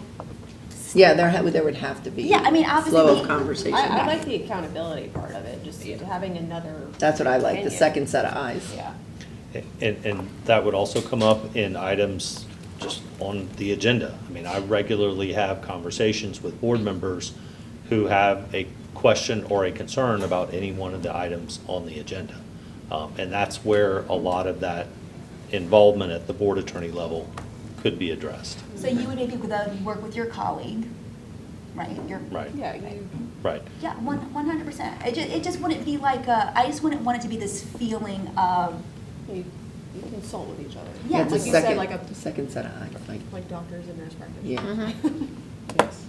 And the other thing I would say is my goal is to continue to look for opportunities in operations where, whether it's me or whoever your board attorney is or whoever the staff attorney is on the longer term, to provide training, forms, guidance so that we can achieve some efficiencies. And it doesn't have to always involve attorney's fingerprints on everything. We want to be there as a resource. It's the more of the model, I want to teach people how to fish instead of, coming to the attorney every single time. I So. like that, Mr. Delaney, because when you said fingers, all I saw were dollar signs. Yeah, So exactly. Yeah. Sure, I would and agree with Yeah. that. That's valid, I understand that. Yeah. So I do think that's, I'm trying to earn my keep. Yeah, I know, here, I hear you, I right? hear you. Earn his keep, but he But I also doesn't appreciate want to run that. up his keep either. Yeah. So, but by doing that, I'm trying to demonstrate value. Yes, And that of would be one course. way we would do it. I want to make sure that the board's aware of opportunities, Yeah. litigation that they might want to participate in, things like that, that maybe you would have missed out on if Yes, we didn't have. and I that. didn't mean that in a disrespectful No. way. I just meant if we have multiple attorneys touching Yeah. multiple items, that is money, Right. being spent. So that, I'm very aware of that and want to be able to address that with maybe helping some processes go Gotcha. more smoothly. Okay. So can I just use, and I know that this is, I shouldn't be bringing this up because graduation is tomorrow and everything is happy, but I think it's a fair example. Again, my corporate background, when it came to content, content always went for legal review. That was just part of it. So when I think again about the Bunnell Assembly, which again, it's been in the past, but that was something where, it was certainly a district level thing, but also it rose to the board and whatnot. So when you talk Attorney Delaney, when you talk Attorney Delaney about processes and whatnot, and I know you've obviously given your genius thought to all of it, but that I think is a good kind of example of, should there have been board policy on if it's new content that's not, been approved, the board policy says that has to go through legal review? Or is it an operational policy to your campus leaders? So as we're kind of talking about this, I kind of think that's a really relevant example to kind of think about as it relates to legal advice, as it relates to policy and process. So change forces the best out of us. Yeah. And I think one of the great things too of going into a new relationship is that you get an opportunity to sift through what is statutorily required, what is board policy, what is, you get to kind of really understand what's required, what is something that just has been historical that we have just done. But when I came on, going back to the three things with Flagler Forward, one, definitely academics, but two, we have to have standard operating procedures within the organization in order for it to sustain. You see all of the changes that have happened in education in a very short amount of time, that at this point we have to be able to clearly identify what we do, why we do what we do, and how we do that. And I think that bringing on Mr. Delaney, he has definitely demonstrated that anytime there is a call, he takes it back to, I'm going to answer your question, but let me follow up with you with the statute. Let me follow up with you with the language that you need to know so that you don't have to call me for this question again. And so that is helpful for an organization that is rebuilding or re-identifying ourselves, however you want to phrase it. A lot of change has happened in a short amount of time, and it is a great opportunity for us all to learn and grow and identify what is required and why is it required and what is not. Well, I'll say Mr. Delaney has made himself accessible for any time I've called him. He's always called back promptly, and even proactively, calling before meetings just to make sure there wasn't anything that. So I've been very pleased with his service. So I just wanted to share my opinion with you all. I would associate myself with those comments.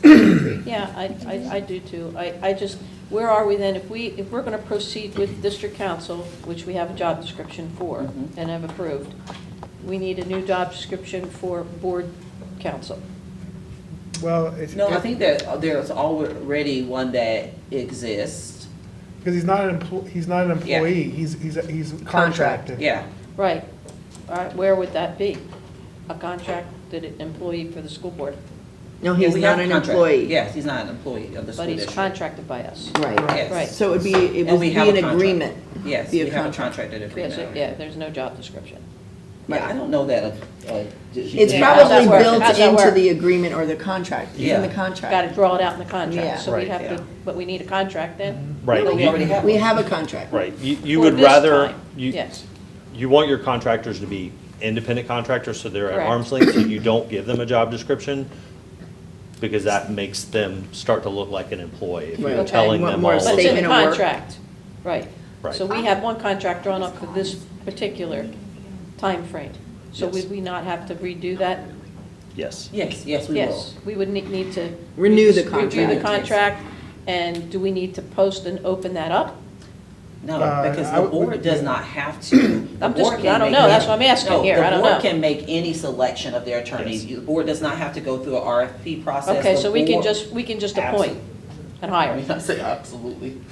Okay, that's what I wanted to make sure. I Wanted to agree with the clarify. superintendent. I want to be cautious. I mean, I've got to disclose, I've got a self-interest here. Right. I like working with you folks, and I don't want the board to ever be in a position where they're taking advice from someone who has a clear self-interest. And so, with that caveat, the RFP process is not strictly required for this type of professional services. And the hourly rate would remain the same? I believe so. I think that would be our anticipated Yeah, That would way be of part of the handling that, but, negotiation of the contract renewal. you know, I'd want to understand the full scope of services. Yeah. Based on who your staff attorney is. On what they are going to do Right. and what, because you need to look at that to see, because I'm sure there's some differences than what you've been doing. There Not could much, be, and where I have seen this be most successful is you look at the strengths of the person you have as the in-house staff attorney. Right. I've worked with an attorney who worked with the Florida legislature. He knew Chapter 120 inside and out, and that, I don't have that experience. My experience has been in the courtroom. Sure. So that staff attorney did a lot of the policy stuff, and anything that was tended to be more OCR related or perhaps headed towards litigation, I would have a heavier involvement with. Okay. That was a good symbiosis. Got it. For that approach. Okay. Got it.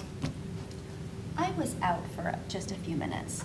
Are we You didn't talking miss about anything. extending a contract? or- Well, we have to eventually get there. If we're going to hire a district council, which is what we've just, some consensus to do, then we're going to have to get to permanently deciding what we're doing with our school With the board board. attorney. Yeah.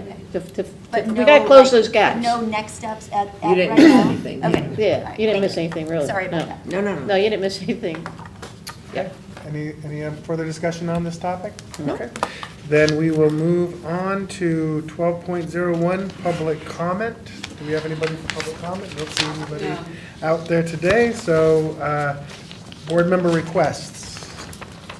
Just to keep it in the forefront, I talked to Carrie Purdy this week, and I think some of you all must probably talk to her. Just that we, I know things take time, but just that we continue to consider her request and conversation. what that would look like. Yes, agreed. I agree. Okay. And I know that's operational. Yes. And I might have missed, are you done? I'm so sorry. Yeah. Forgive me if I have missed anything, but with us coming up to now a new school year here pretty soon, is there any update for the community on the county commissioners and the whole SRO?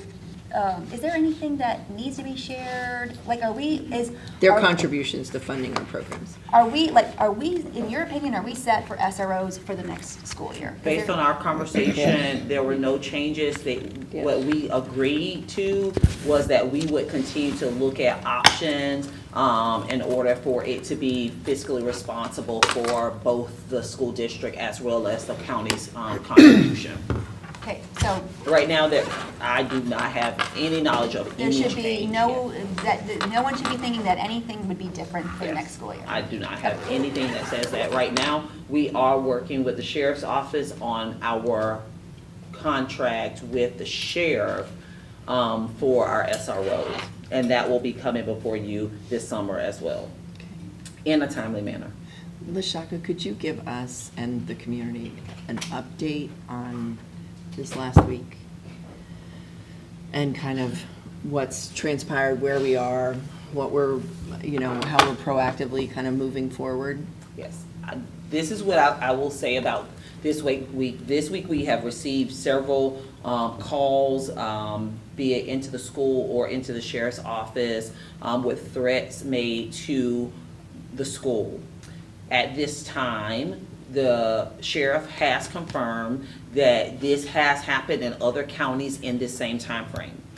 Right now, there is no credible threat to Flagler schools. There's no credible threat to any of our activities or our events that we have scheduled.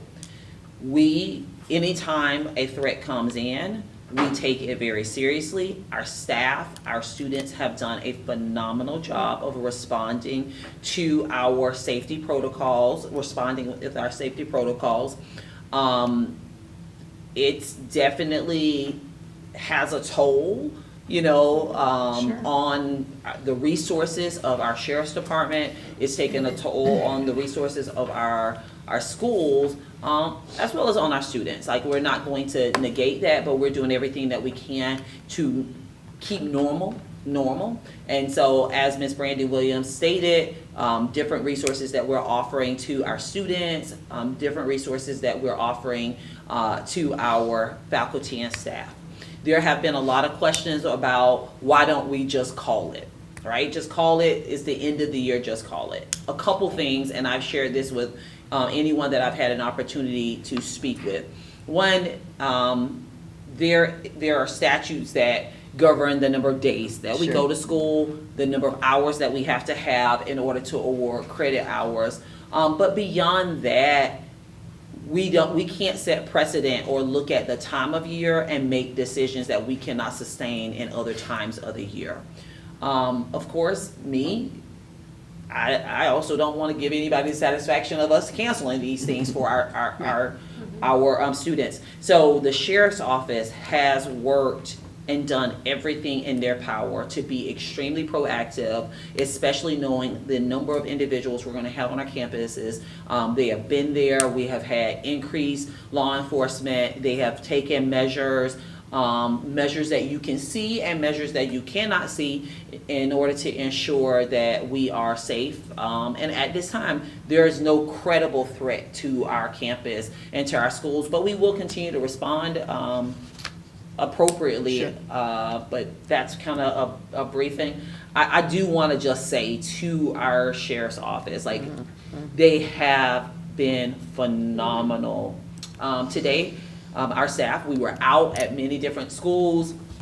I had an opportunity to be with Buddy Taylor Middle School, that has been really the center to most of this, and the things that they did to ensure that families can come and see their kids be promoted to 9th grade speaks a lot to the commitment that our sheriff's office has to making sure that our kids are safe, our staff, faculty, our staff, our community is safe, and not just physically safe, but the psychological safety and emotional safety as well. You couldn't go a place and look and not see. And we had a parent, and I'll end with this. We had a parent earlier walk in, and she was nervous. She was nervous, and they were able to reassure her that we've done everything in our power to ensure that we're safe and to ensure that our students had a great event.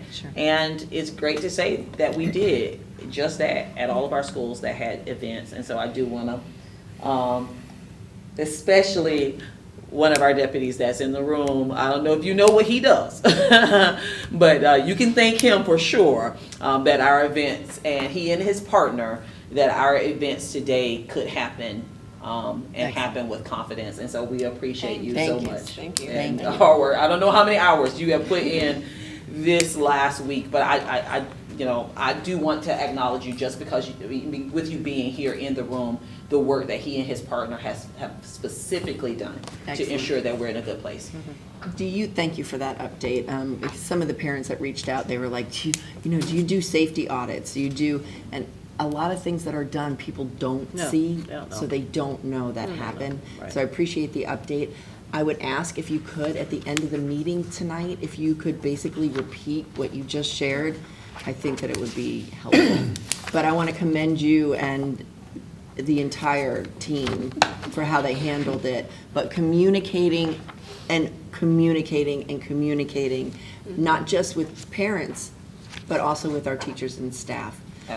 Your video was spot on, and it was just perfect. So thank you for doing that. And it's just a shame that we have to deal with that kind of nonsense. I will tell you, and I don't think they're saying that to me just because, but our sheriff's office, they have seen our students, they have seen our staff, and they have done such an amazing job. They know the response. They're taking it seriously, even, today, just taking it seriously, and I appreciate that so much. And Chair Ferry, it might be a nice gesture just to send a thank you letter from the board. From all of us. From all of us to Sheriff Staley and his team to let him know how much we really appreciate. You can count on that. That's a great idea. Thank you. Yeah. The only thing that I have one request, and that is to look at Board Policy 205. Because I was reading through it. What's it titled?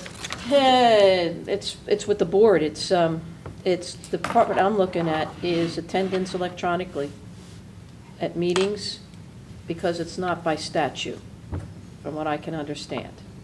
So, I mean, the way it goes, we could all not be here and just attend electronically. I thought they did away with that. It's still there. And that was 2013. Can you help us with that? Oh, what's the law currently say? Yeah, what's it saying? After COVID, they did away with it. All of the COVID emergency measures have expired. So the local government officials need to have in-person meetings. And there needs to be a quorum physically of the board or commission or whatever it might be, physically present. Now, way before COVID, 2013 and earlier, there were provisions for people appearing telephonically or electronically for members of the board, as long as that quorum was physically present. But I don't think that you can hold a meeting virtually where there's not a physical location that members of the public can come to to attend a business. Yeah, it needs to be rewritten. Because it goes back to 2013, where you can actually meet. I mean, we could all not be here, and it would count. I don't think it ever was allowed, you were ever allowed to do that, though. That's why the emergency procedures. Your intent is, yeah, I agree. I don't think it was either, because I've been on state boards. I just think we just need to clean that up. It's 2013, and we're 2024. And that's all. I mean, obviously there's occasion, there's time, and Well, there are Does times. it really boil down to voting, or like if it's a workshop? Yeah, I understand if you weren't physically here, you It's more couldn't about vote. the No, business you can't. meeting, right? No, you can count, you, as long as, you count as part of the quorum if you're here by what what it says on our policy. Yes, physically, but if you're virtual. No, if you're virtual What is the too, state- if what you is the state attend. statute I mean about voting. You can't vote. Voting, yes, you can, by what ours says. Yeah, Mr. Delaney wants to. If we're having a meeting that needs to be publicly noticed for sunshine purposes, there needs to be a quorum physically present at the meeting. You could theoretically hold a workshop with less than a quorum because you're not planning on taking votes, but I don't think that there's statutory authorization for a local school board to hold a virtual meeting. But if you have 4, I know we have to clean up the policy language, so I agree Yeah, with you yeah, there. no, it just has to be cleaned up, But that's all. legally, I'm just wondering, if you have 4 and say 1 is virtual. Yes. Either on the phone or on You have an a quorum. electronic device, You have a quorum right? with 3. And the person, the virtual person could vote in? Yes. Okay. That was my Yes. question. Yes, okay. by what? Because I always thought that. Yeah, no, they can. I know this is board member Good to know. request. That's just but board request, yeah. One of the things that we may want to look at, instead of one-offing a lot of the policies, is look at, is there a Section. need for a section or overhaul? Just, it may be something for us to revisit around the policies that we currently have. But that's something we can discuss once we get it. With the new district council going to be coming on, it's probably good timing, because that, they can familiarize them with the Years ago. information, and- that would make sense. And I'm talking years ago, and which is probably when a lot of them were updated. But years ago, we used to, at each board meeting, we would take a section, a small section, and just review policies. And if they needed to be updated or Tweaked, yeah. revised, then we would address that. But it literally strategically, just a little at a time. Yep, You know. agreed, yeah. Okay.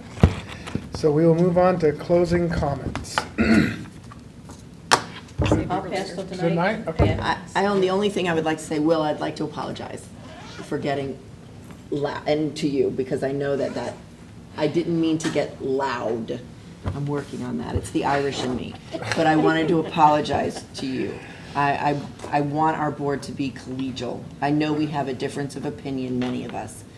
but I truly believe it's going to be important for us to be collegial moving forward so we can focus on the business. So I apologize for getting a little excited about that policy. Sure. Well, sometimes, we always have meaningful discussion and outcomes. So Yes, at it'll the end of the work. day, that we get somewhere. So, Just right? wanted to address it. Thank you. And this meeting is adjourned. 5 o'clock, across the hall.